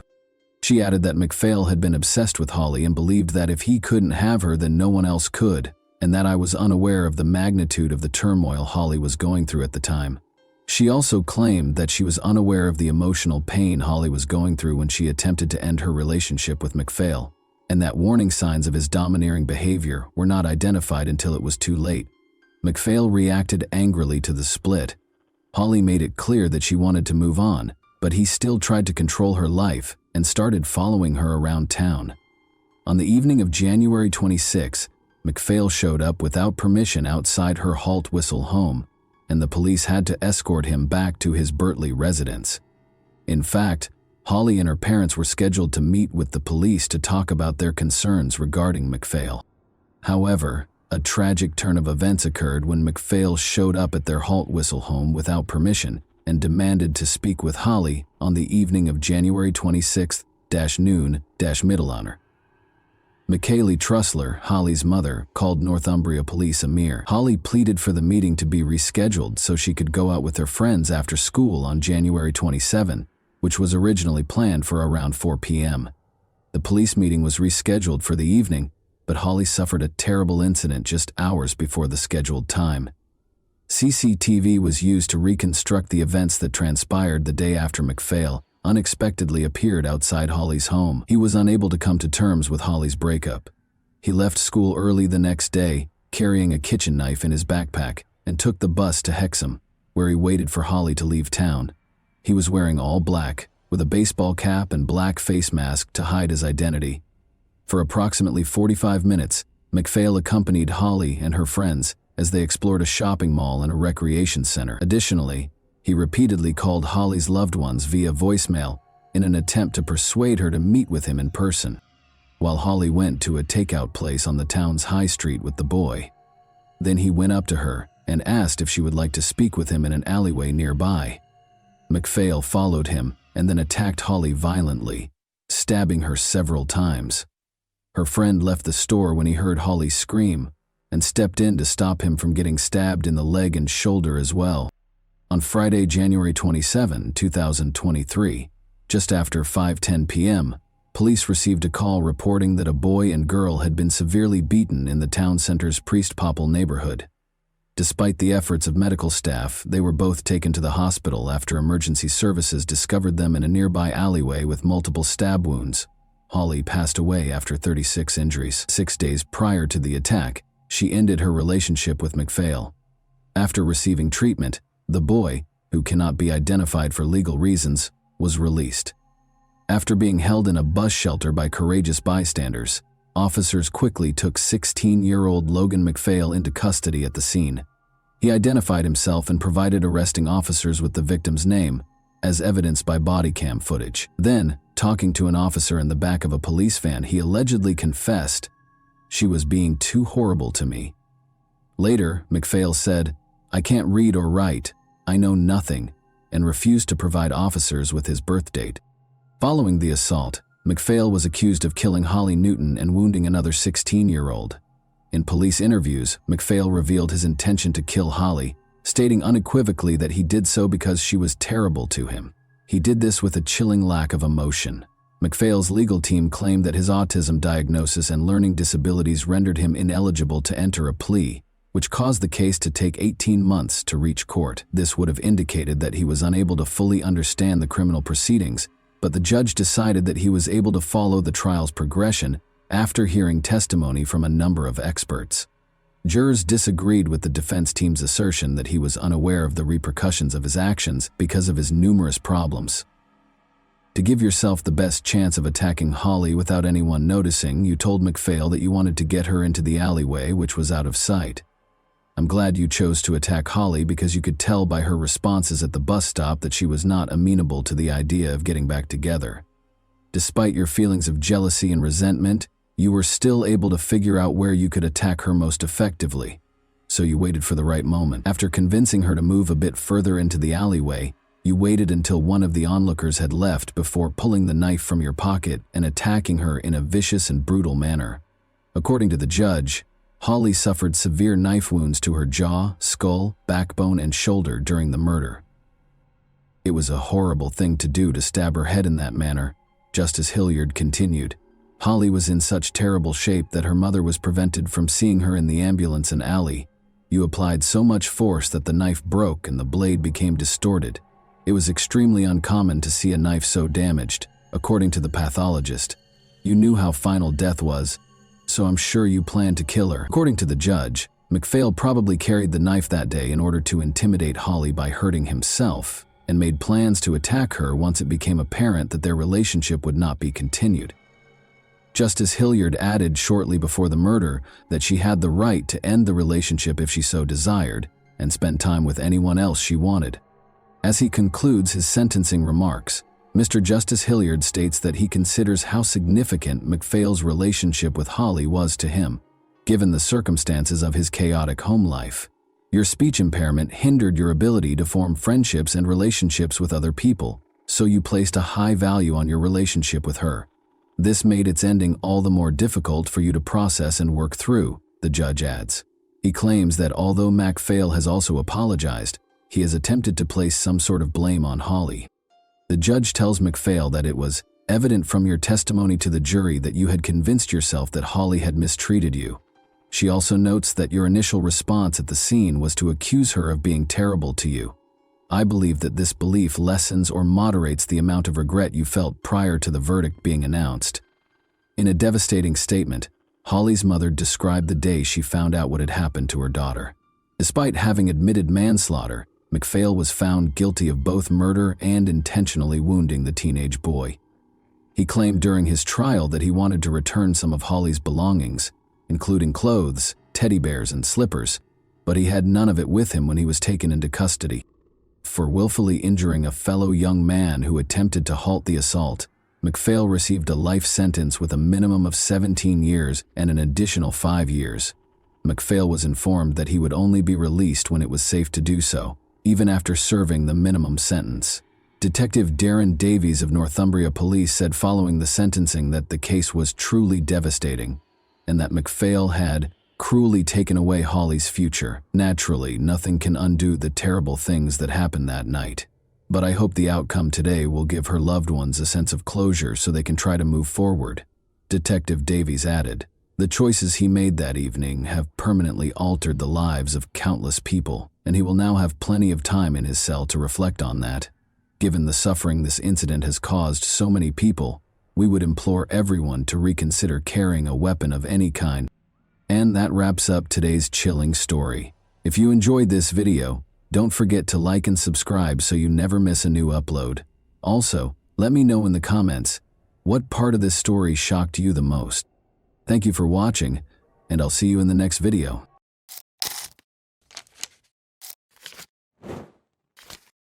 Hey guys, welcome to my channel, and today we're going to take a look at another horrible case with you. We take a look at events that happened in 2019 in the UK. On April 28, 2019, 39-year-old care worker Emma Faulds vanished under mysterious circumstances. After receiving a call from her family 2 days later, the police began a thorough investigation to find out Emma's true fate. 700 square miles had to be searched by the police. In 2019, Emma resided in Kilmarnock. Located in southwest Scotland's East Ayrshire, Kilmarnock is a town and former burgh. There was quiet and comfort in her home, and she was always followed faithfully by her dog Maverick. Emma led a quiet, measured life. In addition to having a good heart, she was well known among her neighbors for her ability to relate to everyone. Emma regarded her dog Maverick, a cute West Highland Terrier, as a son, and more than just a pet. They would enjoy the fresh air and the splendor of nature while taking long walks together in parks and woods. Emma visited her parents on April 25, 2019. Her father, Ian, 70, and mother, Margaret Faulds, 70, were thrilled to see their daughter. Emma always brought a sense of coziness and warmth to her visits with her parents. Emma's parents talked about their plans and memories during dinner. Even though she had heard these stories a lot, she always discovered something fresh and motivational in them. Her parents occasionally reminisced about Emma's early years and how the family used to go on picnics at the lake. The conversation at the table was informal and laid back. Immersed in the recollections of her carefree childhood, Emma shared their laughter. However, the discussion continued. In order to prepare for the future, her parents informed her that they would be traveling to Brighton to see relatives who resided there. Emma remarked to herself how her parents, in spite of their advanced age, made plans with ease and joy, still full of life and adventure. They continued their conversation over a cup of coffee in the living room after dinner. For Emma, this evening served as a reminder of the value of family, of the unseen thread that unites generations, and of what is genuinely important in life, in addition to being a chance to spend time with her loved ones. Nobody could have predicted that the family's tranquility would vanish in a matter of days. Emma informed her parents that on Sunday, April 28th, she would be meeting up with her friend Ross Willocks. Ross and Emma had been friends for 18 years. Both of them were wardens at Kilmarnock Prison when they first met. Emma wanted to visit Ross after telling her parents that he had adopted a dog from a shelter. Emma told her sister via text that she was going to have a bit of a mad one. Ross resided in Monkton's Fairfield Park. Emma texted a friend at around 8 p.m. to let them know she was at Ross's house, where she would be spending the night and enjoying a glass of wine. Emma's phone was referred to as an extension of her arm because she was typically in constant communication with her loved ones.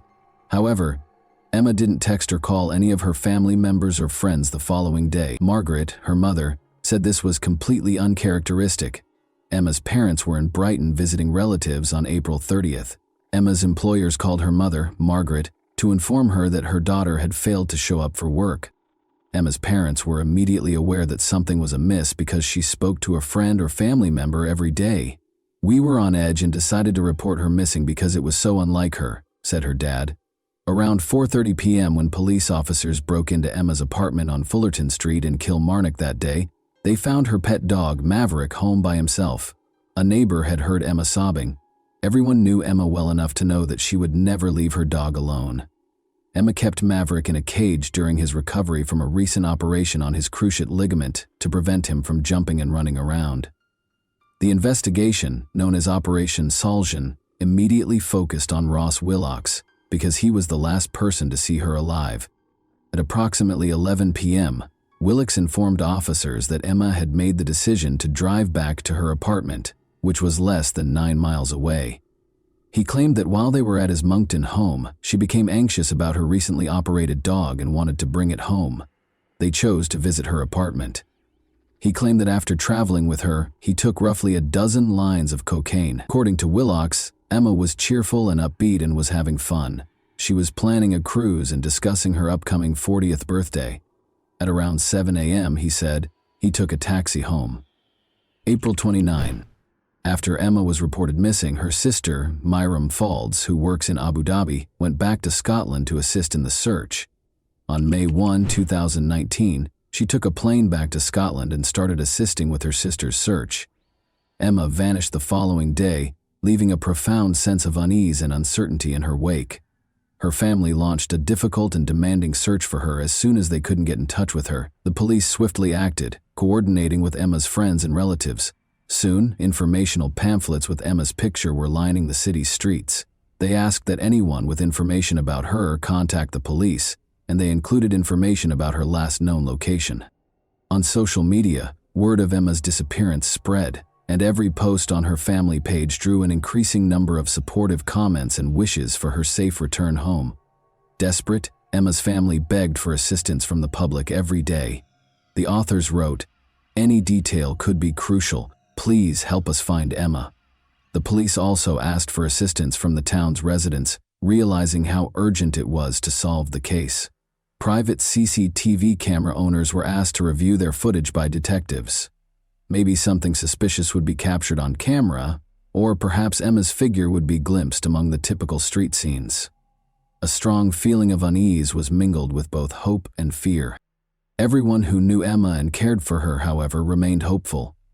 The town was unified by the shared objective of locating Emma and returning her home, despite the fact that hundreds of total strangers did not remain uninterested. The police placed a high premium on gathering evidence related to Emma's disappearance. Every discovery might hold the key to the woman's unexplained disappearance, and every bit of evidence and witness statement added to the puzzle that investigators were attempting to solve. Every little detail had to be considered in their hard work. For detectives, every discussion with neighbors and family members became a source of fresh concepts and theories that might help explain Emma's fate. One of the key success factors was the investigative team's capacity to carefully examine the evidence. They were able to create a tenuous but significant series of events that ultimately led to Emma's demise because of their meticulous attention to detail and unwavering pursuit of the truth.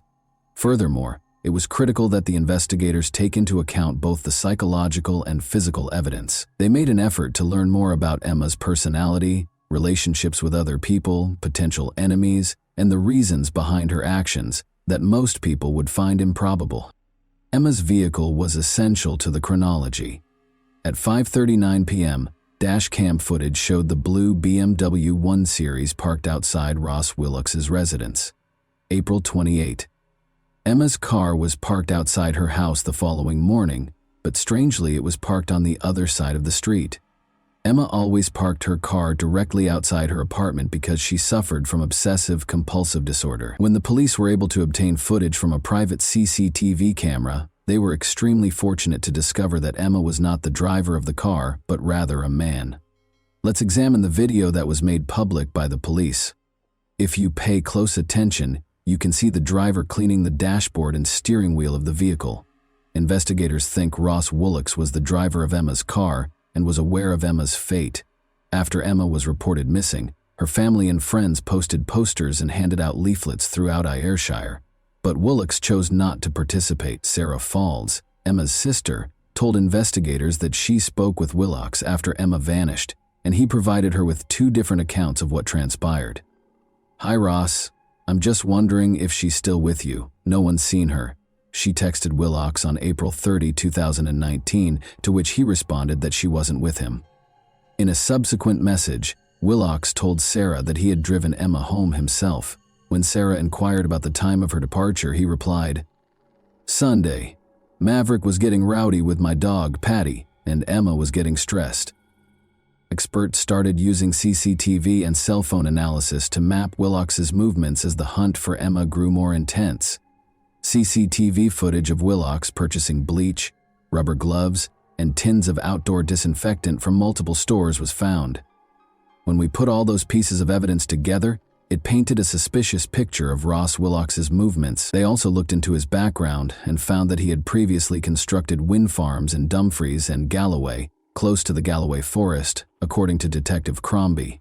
When cameras captured 2 trips to the region in the days after Emma vanished, this became crucial. The first was in his Mercedes SUV on April 29. The second was in a Jaguar he purchased for his wife, who was working overseas when Emma disappeared. Later, during the search of the Jaguar, a police dog trained to detect the smell of dead bodies repeatedly barked at the boot area, providing a positive indication. In addition to an officer with extensive local knowledge and experience working as a wind farm liaison, police also called in search specialists from the UK National Crime Agency. According to Detective Crombie, some areas of the 700-square-mile Galloway Forest Park resembled the moon's surface. Willox's cell phone was examined by digital forensic specialists, who then superimposed the CCTV footage that was found on the routes he took in the 48 hours following Emma's disappearance. As previously stated, the police dog made a signal when searching Willox's Jaguar. Even though investigators knew Emma was dead, they still needed more solid proof to find Willox guilty.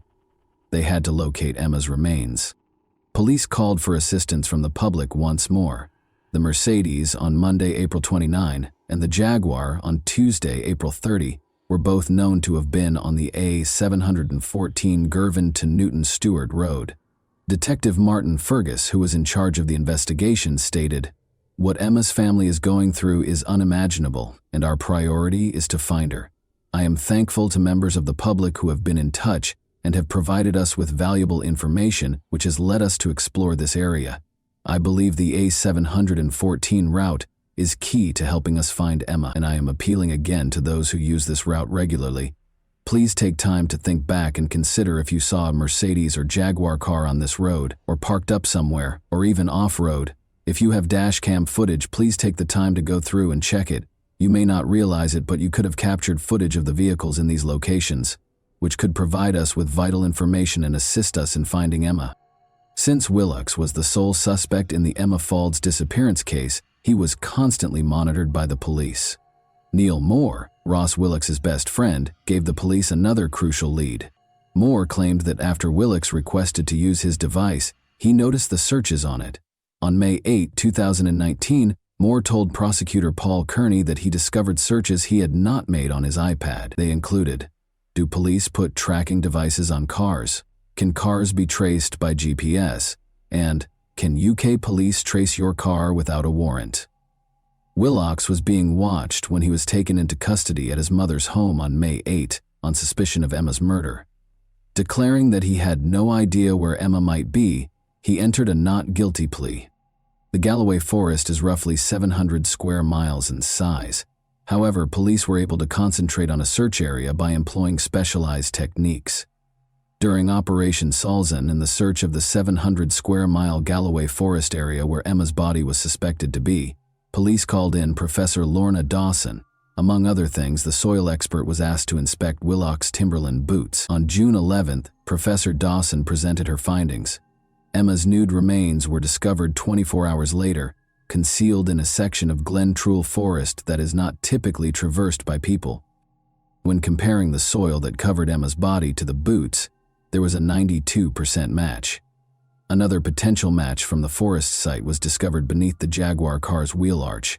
As a wind farm project manager, Willox was familiar with the area, but he told police that he was only there to walk his dogs if they saw him. He was also located in and around the area by mobile phone analysis. According to Detective Pakalek, Bear, his dog, who was trained specifically to locate dead bodies, started barking, signaling that he had discovered something.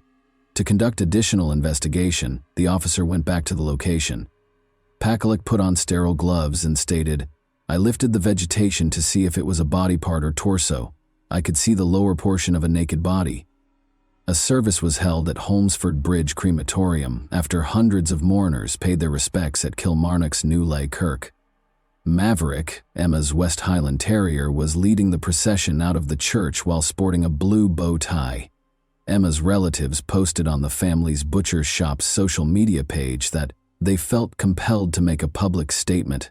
Only now. They claimed that during this incredibly depressing and agonizing time, they had received fields of flowers, hundreds of messages, and countless cards.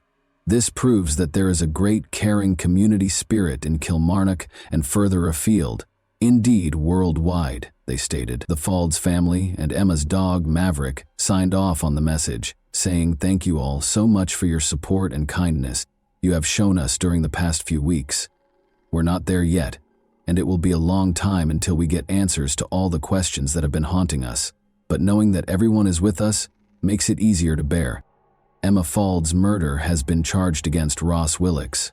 In addition, Willox is accused of trying to thwart the course of justice by concealing Emma's body for several days before disposing of it in a forest, and by trying to conceal his alleged role in her demise from April 28 to May 8, 2019. According to the prosecution, he searched online for information on blood and how to disable vehicle tracking and disposed of Emma's clothes, belongings, and cell phone. Prosecutors also claim Willox asked officers where Emma was and said he was concerned, leaving voicemails on her phone on multiple occasions while feigning to think she was still alive. Despite Emma's apparent neck injury, jurors were informed that her body was so decomposed that a pathologist was unable to determine what killed her.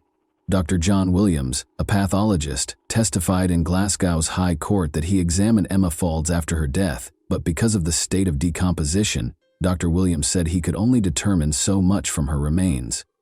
He added that he was unable to pinpoint Emma's death date when questioned by prosecutor Paul Kearney. According to Dr. Williams's report, there were no significant natural diseases found, and she did not have any fractures to her arms, legs, or ribs.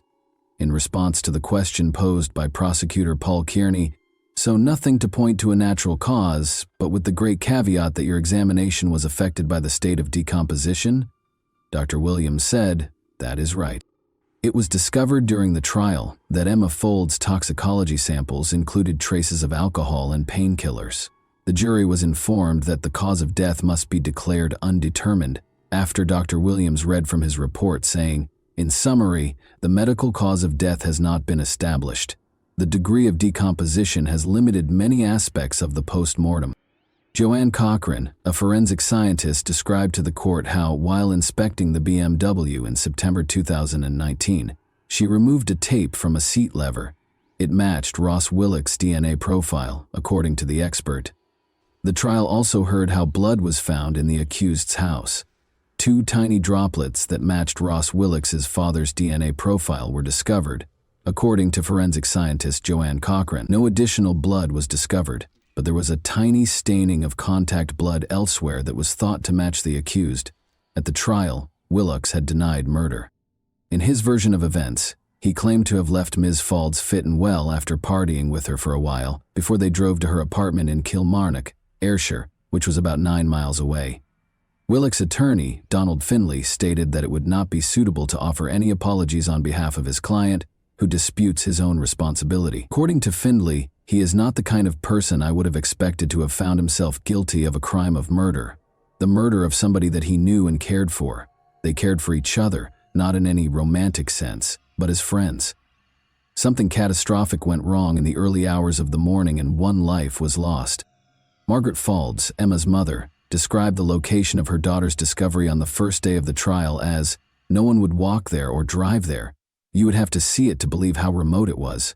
Nevertheless, one individual went there with the intention of ensuring that no one would discover what he had done to his friend of nearly 20 years. Professor Lorna Dawson, a soil specialist, presented her results on June 11 after testing the Mercedes and Jaguar vehicles for soil and a pair of Willock's Timberland boots.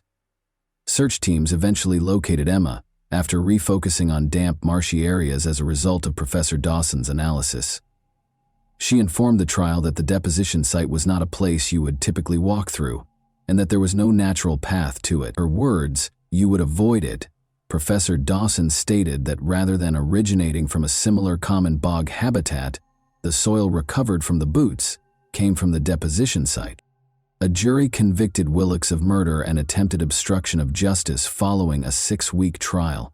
Miriam and Sarah, Emma's distraught sisters and parents, were there to hear the decision. The judge stated to Willock's, "You know what the sentence for murder will be. It will be life imprisonment. Be under no misapprehension. This was a foul crime on a young woman loved by her family. You would have visited upon them a lifetime of wondering if she was still alive had her body not been recovered as a result of the sterling work by the police and experts. It was in such a remote place, and you had intended her body would never be recovered." Willock's showed no emotion as he announced the decision. The heartless murderer acknowledged that he was not involved in Emma's search. He maintained that the bleach bottles were not used to remove any traces of a crime, but rather to clean his decking. Only he really knows what caused Emma's death, and it's still unclear what transpired between them at his house that evening. Ross Willock's received a life sentence in prison in June 2021. Before he can apply for parole, he must serve 20 years in prison. Only you will know what happened in your house that night that led to you killing your friend. You were not as clever as you thought you were, Willock's was told by Judge Mulholland. In a statement issued following the guilty verdict, Emma's family stated, "We are absolutely devastated by Emma's death, and her not being with us has left a tremendous void in all our lives. We cannot believe she was taken from us in such a violent way. And what makes it even worse is that Ross Willock's was supposed to be her friend. The last 2 years have been the worst our family has ever experienced, culminating in a 6-week murder trial in the High Court in Glasgow, which ended earlier today. The conclusion, as you are probably aware, is that the man who murdered our beloved Emma has been found guilty. I feel on behalf of my family that I should use this message to thank everyone, friends, customers, and the wider community, for their fantastic support, kindness, and help when needed. We know we will never get Emma back, but we feel, with all the professionals involved in the case, we've got justice for her." And that wraps up today's chilling story. If you enjoyed this video, don't forget to like and subscribe so you never miss a new upload. Also, let me know in the comments what part of this story shocked you the most. Thank you for watching, and I'll see you in the next video.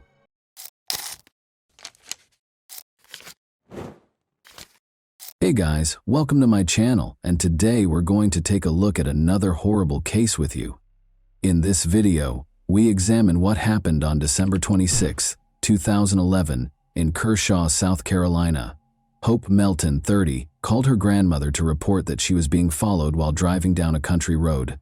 Hope was terrified and unsure of what to do. The call ended before she could provide her grandmother with any information.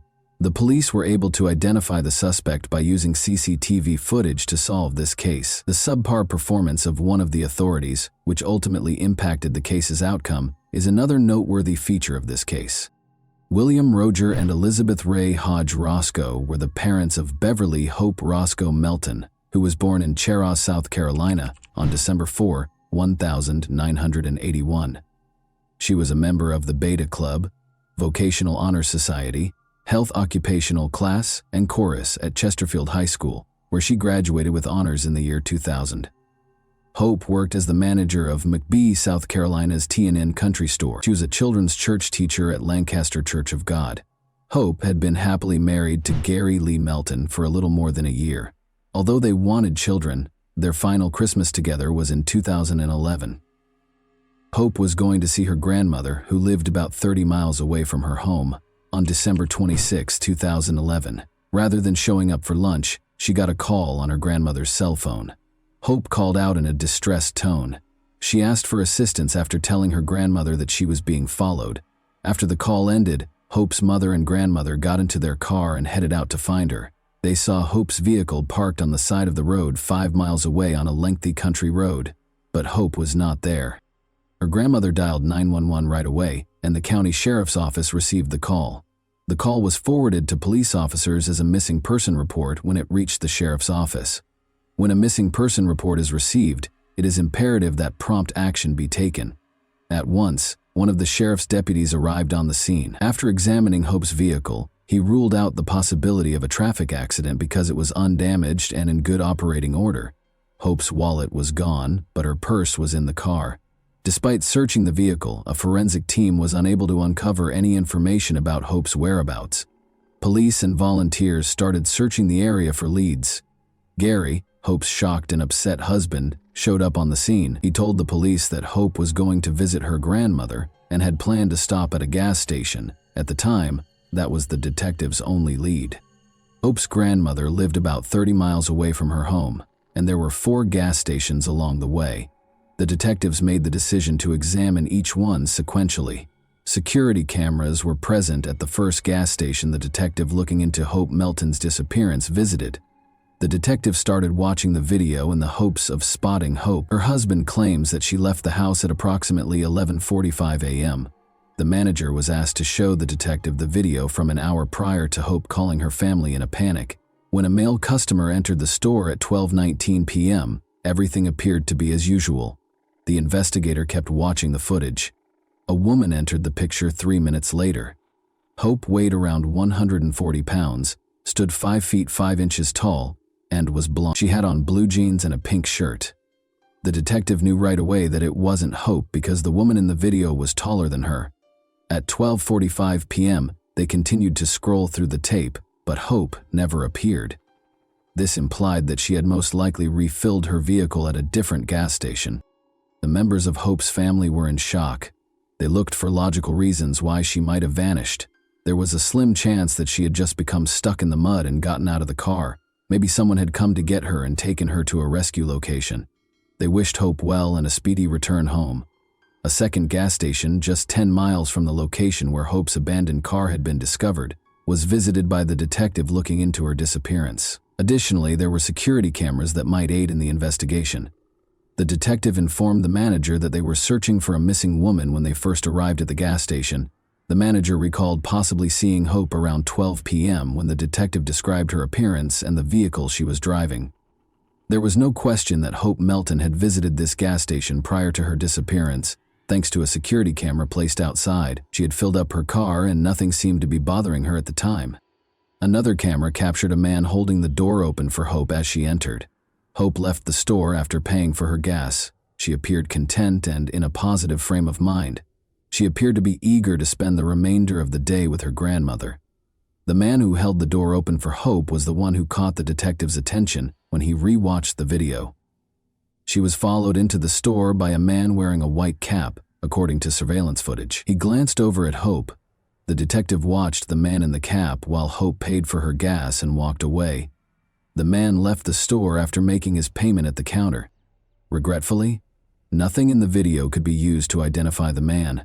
In an attempt to identify this man's vehicle, the detective once more looked at the surveillance footage. Hope was seen walking toward the store to pay for gas on one of the tapes. Just then, a dark minivan arrived and a man in a white cap climbed out. Regretfully, his car's license plate was hidden. Hope was seen driving away from the gas station when the detective flipped to another outdoor camera. She made her way back to her car, and just as she was ready to leave, a gray car arrived. Hope was not followed out of the gas station by the man in the white cap, or the man who got out of it and turned to watch Hope's car drive away. The detective repeatedly viewed the segment in an attempt to capture every detail. He had to locate the other hints he was certain were concealed in the gas station video. He was right. When Hope was making her way back to her car, he flipped to the first camera. An orange Chevy appeared in the frame. The Chevy turned back toward the exit after crossing the parking lot. The detective saw something significant as Hope pulled away. The orange car was following her. Prior to Hope's disappearance, the detective believed he had seen the car following her. The police had to determine what happened after obtaining evidence that Hope had been followed from the gas station. The search team discovered alarming evidence in the meantime. They discovered a blanket covered in blood and a pink bracelet 6 miles from Hope's abandoned car. Hope's husband was able to identify the bracelet. The bracelet was a Christmas gift from him. Hope's well-being was seriously threatened by all of this. The detective had to confirm that it wasn't a coincidence after watching the gas station surveillance footage that showed the orange Chevy pursuing Hope's vehicle. Hope had to pass an office building with multiple security cameras on her way to her grandmother's house. The building was still closed for Christmas when the detective arrived by car. Finding an office manager with keys and knowledge of the CCTV system took some time. The parking lot and the road Hope could take to get to her grandmother's house were both covered by numerous security cameras on the building. The detective's primary objective was to determine whether Hope was being followed by the orange Chevy, or if it had veered off course. The cameras were programmed to record only when they detected movement because the offices were closed for Christmas. The detective started watching the video, which had been taken shortly after 12 p.m. At 12:06 p.m., the detective noticed Hope's car enter the frame. An orange car that had been spotted at the gas station earlier entered the frame 2 seconds later. The orange Chevy can be seen in the video trailing Hope's vehicle by only a few yards. Hope's car was discovered in the woods, and both cars were traveling north toward the road. Although the license plate numbers could not be seen due to the poor quality of the video, the car was identifiable, and police issued an APB. The orange car was stopped by police on a Jefferson, South Carolina street. After an hour or two, Nicholas Miller, a 23-year-old local, was the driver. He was the only person in the vehicle. Perhaps because he had something to conceal, he was extremely apprehensive when the police stopped him. After being taken to the police station, he was questioned by a detective. Miller gave evasive answers to every question. Miller was asked by the detective to describe his day, including his activities and whereabouts. Miller retorted that he had gone shopping at a Walmart 30 miles away in the morning. After that, he returned to Jefferson by car. The detective looking into Hope Melton's disappearance went to Walmart, where Miller claimed to have shopped after police requested a search warrant for Miller's vehicle. His story had to be confirmed by the police. Every action on the sales floor is captured by the store's many cameras. Walmart's video surveillance footage was a relief to law enforcement since it supported Nicholas Miller's account. At around 10 in the morning, his orange Chevy pulled into the parking lot. The detective recognized Miller when the driver got out. His story had been verified thus far. Like hundreds of other customers, he entered Walmart like any other, and nothing unusual appeared to be going on. He seemed to be going about his everyday business. He didn't bring a basket or shopping cart. The detective discovered, however, that Miller was no typical shopper. As the tape continued to play, he didn't appear to be interested in the goods being sold there. He was just loitering around the store. Maybe he had a completely different reason for being in the store. At one point, the detective saw that Miller was not wandering around the store but was actually following a blonde woman who was ignoring him and going about her own business. After watching the video again, the detective was certain that his suspicion was right. Miller followed the woman everywhere. She did, however, reappear in the video a short while later, this time with a man. It would be reasonable to assume that Miller now understood that this was an impossible goal for him. The couple left the store a few minutes later. According to investigators, the woman might have been fortunate to get away. Cameras caught Miller leaving the store a few minutes later. It looked like he was upset that a possible target had escaped his grasp as he left Walmart. At this point, we can only presume that he was returning to Jefferson, probably to meet Hope at a gas station. Although Hope's family had hoped she would return home safely, it became evident that something horrible had happened to her when police were able to obtain a search warrant for Miller's vehicle. Forensic investigators discovered blood spatter on the driver's side bumper and the passenger side fender while inspecting the vehicle. Hope's wallet was also discovered in Miller's vehicle. The decision was made to question Miller once more in light of the new evidence. It's crucial to remember that Chesterfield County Sheriff Sam Parker conducted the interrogation. Keep that name in mind, it matters. Miller initially denied any involvement in Hope Melton's disappearance during the interrogation, but after learning of the evidence, he eventually acknowledged his guilt and consented to accompany the police to Hope's body.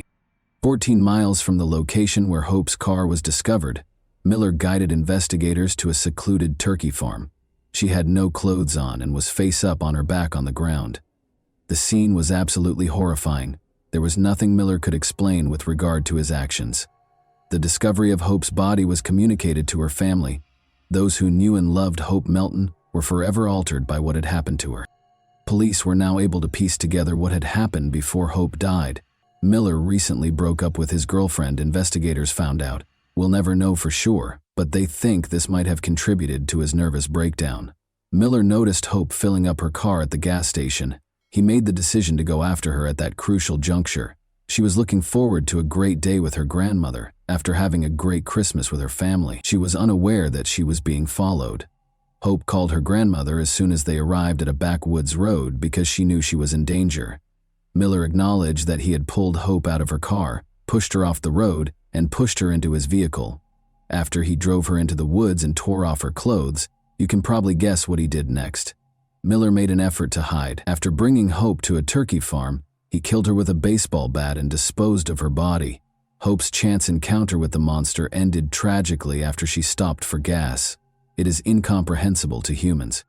Prior to the trial, Nicholas Miller was charged with several counts. Police received horrifying evidence from his ex-girlfriend's photos. Only a few hours prior to his abduction of Hope Melton, Miller had pursued her in his orange Chevy. We must now learn more about Chesterfield County Sheriff Sam Parker. He plays a crucial role in this case, as I indicated before. I'll tell you why Parker was let go from the police department. According to officials, Parker provided uniforms, badges, and weapons to civilians, gave inmates preferential treatment, and took property meant for the sheriff's office for himself. In return for 2 prisoners working on his property, Parker let them live and sleep outside the jail.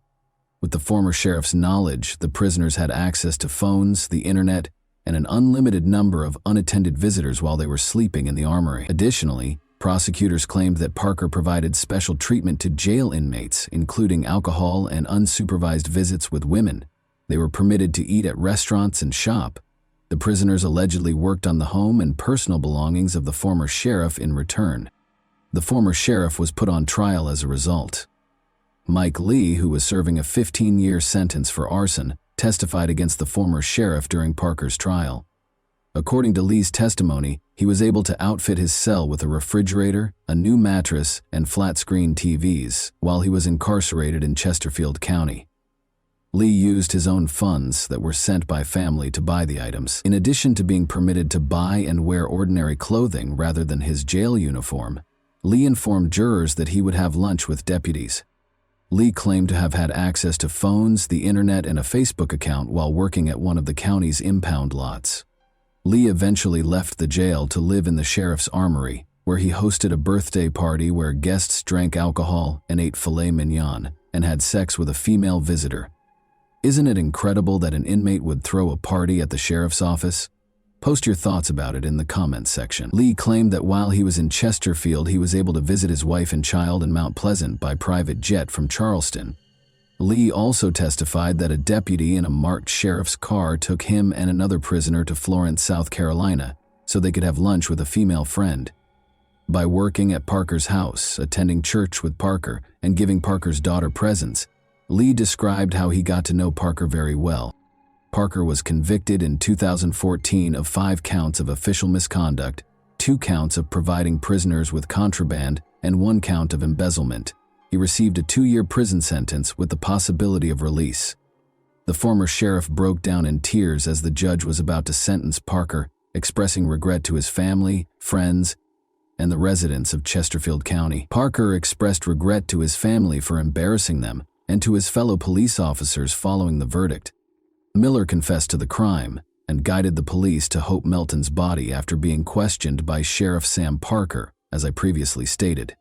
Miller was facing the death penalty, but prosecutors were unable to pursue it due to the sheriff's actions. In actuality, the sheriff assured Miller during the interrogation that he would not be executed if he confessed to the crime and told Hope Melton what had happened. Making such a promise to a suspect was beyond the sheriff's authority. Miller confessed to the crime because he trusted the sheriff. Sheriff Parker jeopardized the case by doing this. Former Chesterfield County Sheriff Sam Parker seriously jeopardized the case, according to a statement from Solicitor Dan Johnson. Johnson claimed that Miller's confession was obtained by Sheriff Parker under the false pretense that he would not pursue the death penalty. Johnson stated in the release that all statements made in reliance on Sam Parker's promise of leniency, which was used to coerce Nicholas Miller's confession, would be appropriately suppressed at a trial in this case due to Parker's egregious misconduct. Nicholas Miller, age 26, entered a guilty plea to all charges in March 2015. He received a life sentence without the chance of release. The former sheriff, who had been found guilty of corruption the previous year and had seriously jeopardized the case, infuriated Hope Melton's family. Elizabeth, Hope's mother, expressed their disappointment, saying they had hoped Miller would be executed. According to the family, they have yet to receive an apology from Parker. They will continue to fight for justice and preserve Hope Melton's legacy in the interim. And that wraps up today's chilling story. If you enjoyed this video, don't forget to like and subscribe so you never miss a new upload. Also, let me know in the comments what part of this story shocked you the most. Thank you for watching, and I'll see you in the next video.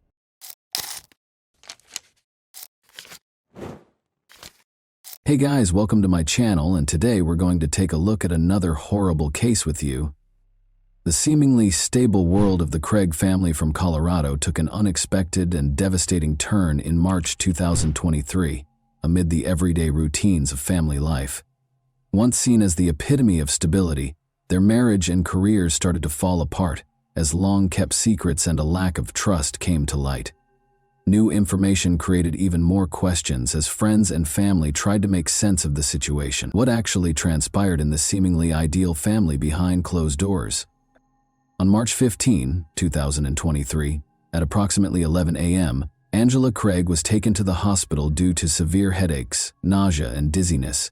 She was admitted to the hospital for the 3rd time in 10 days, but this time the circumstances were much more concerning.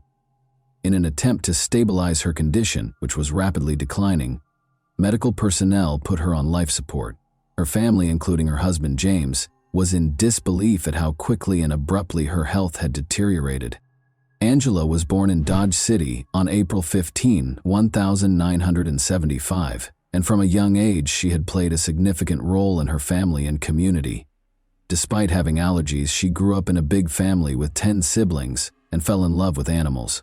Her hobbies included woodworking and reading, and both friends and acquaintances were won over by her easygoing demeanor and charisma. Angela was a successful interior designer who was well known for her cozy and welcoming designs. She also loved genealogy and helped people find long-lost family members. James Craig, who went on to become a dentist, married Angela on December 18, 1999. After earning his degree from the University of Missouri, Kansas City in 2006, James started participating in dental programs abroad. They established a life together in Colorado, where James opened an Aurora dental office. Despite her hectic schedule, Angela remained close to her siblings, especially her sister Toni, with whom she spoke on a daily basis. The couple had 6 children together. Angela's life appeared to be ideal. She oversaw a choir, ran youth programs, and was very active in church activities. But everyone was taken aback by her unexpected health problems in March 2007-23. She had complained of a headache only a week before, but the symptoms had gone away quickly, so there was no reason to be concerned. The doctors and her family were unable to explain why her condition was now getting worse so quickly. James, meanwhile, stayed by her side, as always attentive and considerate. 2 p.m., Angela experienced a severe episode that same day, leaving her loved ones feeling scared and powerless. The cause of her condition was still unknown despite the medical team's tireless efforts to save her, which increased the already existing stress and anxiety. Doctors put in endless effort to stabilize Angela after she lost consciousness, but things got out of hand. Her stroke on March 15, 2023, was a pivotal moment in her life. She was already in a serious condition when they got to the hospital, according to her brother, who had driven her there that day. Her symptoms, which included severe nausea, excruciating stomach pain, and dizziness, had gotten worse. She had visited a hospital 3 times in 10 days, but this time the situation seemed to be very serious. Just 1 day after returning from a trip to see her sister Toni in Utah, Angela was admitted to the hospital for the first time on March 6. Her symptoms were considered minor by the doctors at the time, and following an evaluation, she was released. But on March 9, she went to the doctor once more. James, her husband, a longtime dentist with years of experience who had always been there to support her through tough times, was very worried. He turned to the wife of his doctorate-holding colleague and friend, Ryan Redfern, for advice. Ryan and his spouse continued to be involved in the days that followed, keeping tabs on Angela's health. They suggested more tests and consultations, offered their support, and shared their knowledge of possible causes of her symptoms. James shared test results and updates with them on a regular basis.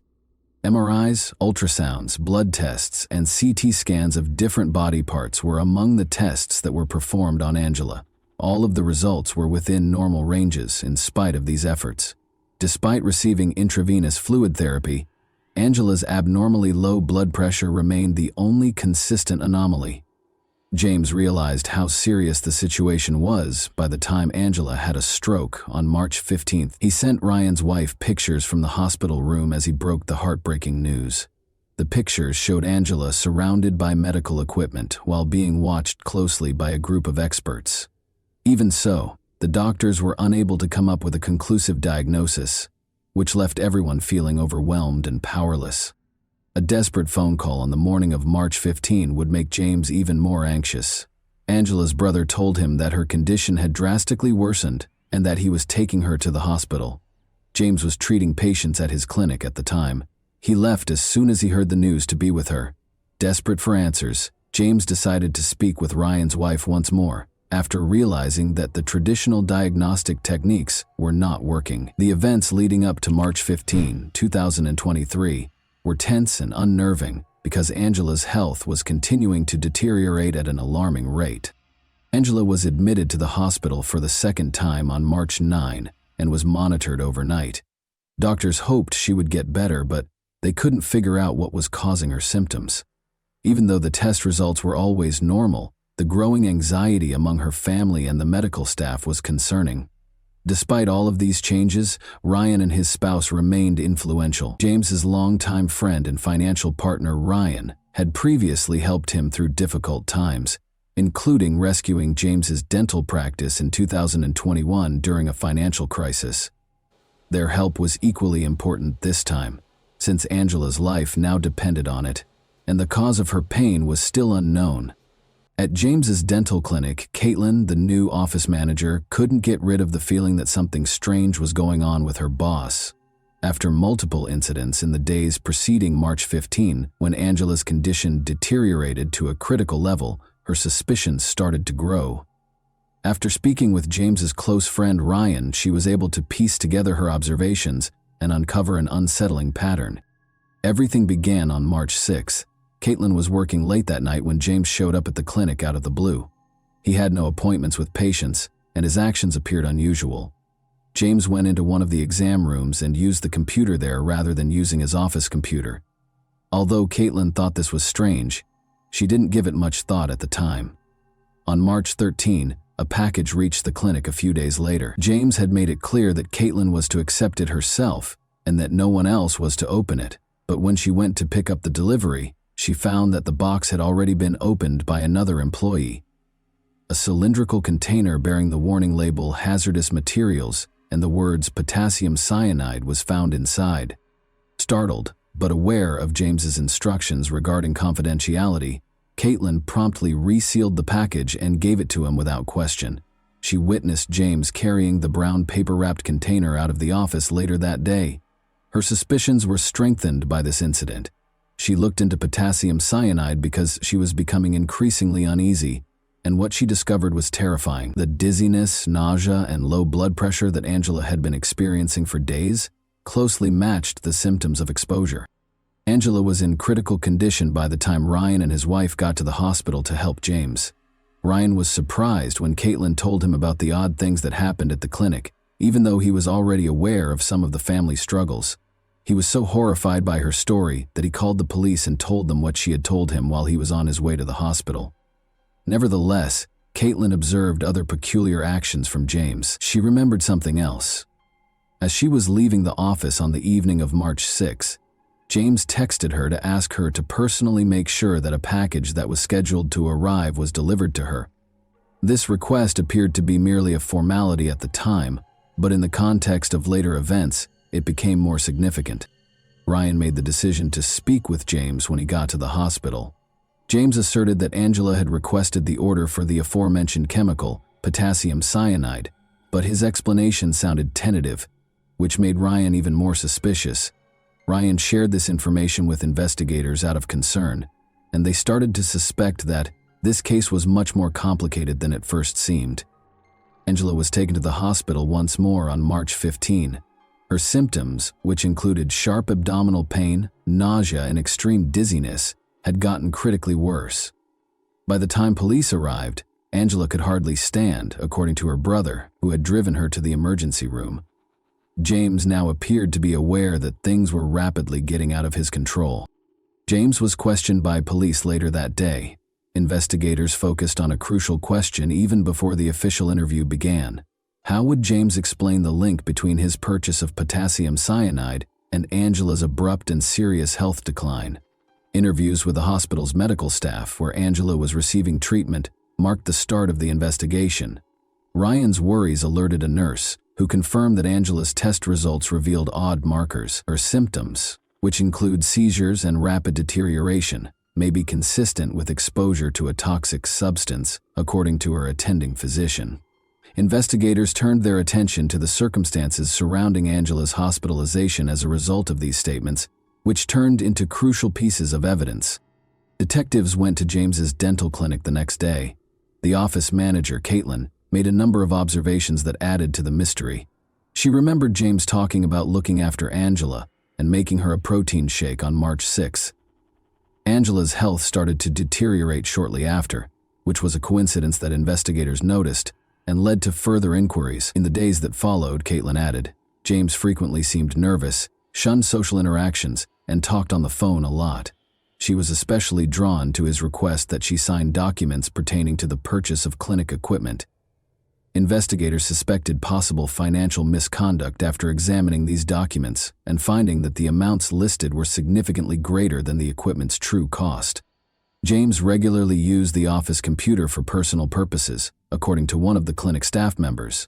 The employee remembered in February that James had visited a website about chemical reagents that contained references to potentially very dangerous substances. These findings were consistent with the identification of James's potassium cyanide purchase. James's financial activities were soon the subject of the investigation. Investigators discovered that James had sent a sizable amount of money to an unidentified supplier connected to the sale of chemicals on March 4. James was able to conceal the order from his family because it had been shipped to the clinic's address. Investigators linked the package Caitlin had seen to the delivery when they tracked it down. She explained the warning-labeled container and mentioned that James had retrieved it and taken it home. The focus soon shifted to James's clinic office. James has been locking his office door during lunch breaks, which is not something he usually does, according to another employee. Investigators discovered traces of packaging materials that seemed to match the delivery of the potassium cyanide while searching the office. Hospital personnel persisted in trying to save Angela's life in the interim. Doctors ruled out accidental poisoning because of the high levels of toxic substances in her system. The foundation for additional accusations against James was established by this crucial detail.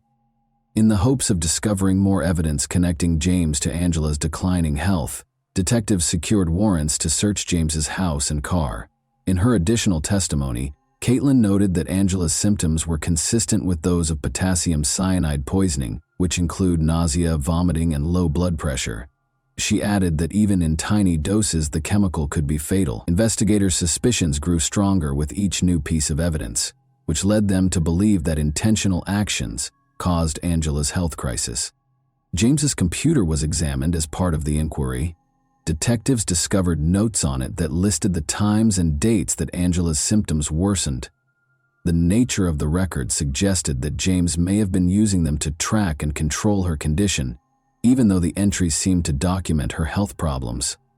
Further information was uncovered by looking through the couple's messages. Angela thanked James via text on March 6, 2023 for making her coffee. She reported feeling weak and lightheaded shortly after. In response, James advised her to take her blood pressure. During the same conversation later that day, James mentioned strong medications and blamed her symptoms on possible triggers, which investigators later saw as an effort to avoid suspicion. James' longtime friend and business partner Ryan revealed that James had confided in him about significant marital and financial difficulties in 2021. James was even thinking about getting a divorce at the time. James subsequently stated that Angela had been experiencing extreme depression and related an instance in which he allegedly prevented her from hurting herself. Their 6 children's testimonies, however, ran counter to these assertions. They characterized Angela as a lively, upbeat individual who displayed no symptoms of depression or odd conduct. Investigators also investigated James's divorce demand. In December 2022, he had mentioned Angela's mental health in conversations, but he did nothing to get her professional help. James's habit of hiding important information and this inconsistency increased suspicions that his actions might have been a part of a premeditated scheme. Additional evidence was found during the search of James's house and car. Investigators discovered pieces of packaging thought to be connected to the cyanide delivery in his home office. Traces of a powdery substance were found in his car and sent for examination. As the evidence grew, investigators were able to concentrate on James's possible double life. Even though he presented himself as a loving family man, he was starting to show signs of secretive behavior and hidden problems. A clearer picture of what might have been going on behind the scenes was emerging from the financial difficulties, marital strife, and thorough notes about Angela's symptoms. One of the most important aspects of the investigation was the history of James and Angela's marriage. According to Angela's sister, Angela had often confided in her about feeling pressured and manipulated by James. According to her, he could talk about his issues for hours on end without taking responsibility or demonstrating any desire to change. According to reports, Angela felt stuck in the circumstance and lacked the strength to escape. These reports corroborated remarks made by James's co-workers, who observed his repeated grievances regarding family issues. James once remarked that life would be simpler without all of these responsibilities, according to one co-worker. Throughout the investigation, Angela's medical records were extremely important. She had seen doctors more often than usual over the previous 2 years, complaining of inexplicable symptoms like weakness, dizziness, and stomach pain. Investigators suspected a potential link between her health problems and James's behavior, because these visits fell during times when their relationship was more tense. James's search history showed meticulous preparation. He had studied the uses of toxic substances, such as cyanide and arsenic, and discovered ways to cover up their taste in food and beverages. Articles about avoiding suspicion in poisoning cases also piqued his interest. This digital trail demonstrated a high degree of intentionality and preparation. The situation was further clarified by financial records. Investigators discovered that James had been paying for a mailbox he rented in a far-off location, which he used to accept some deliveries. According to delivery service staff, James regularly picked up packages, usually in the evening.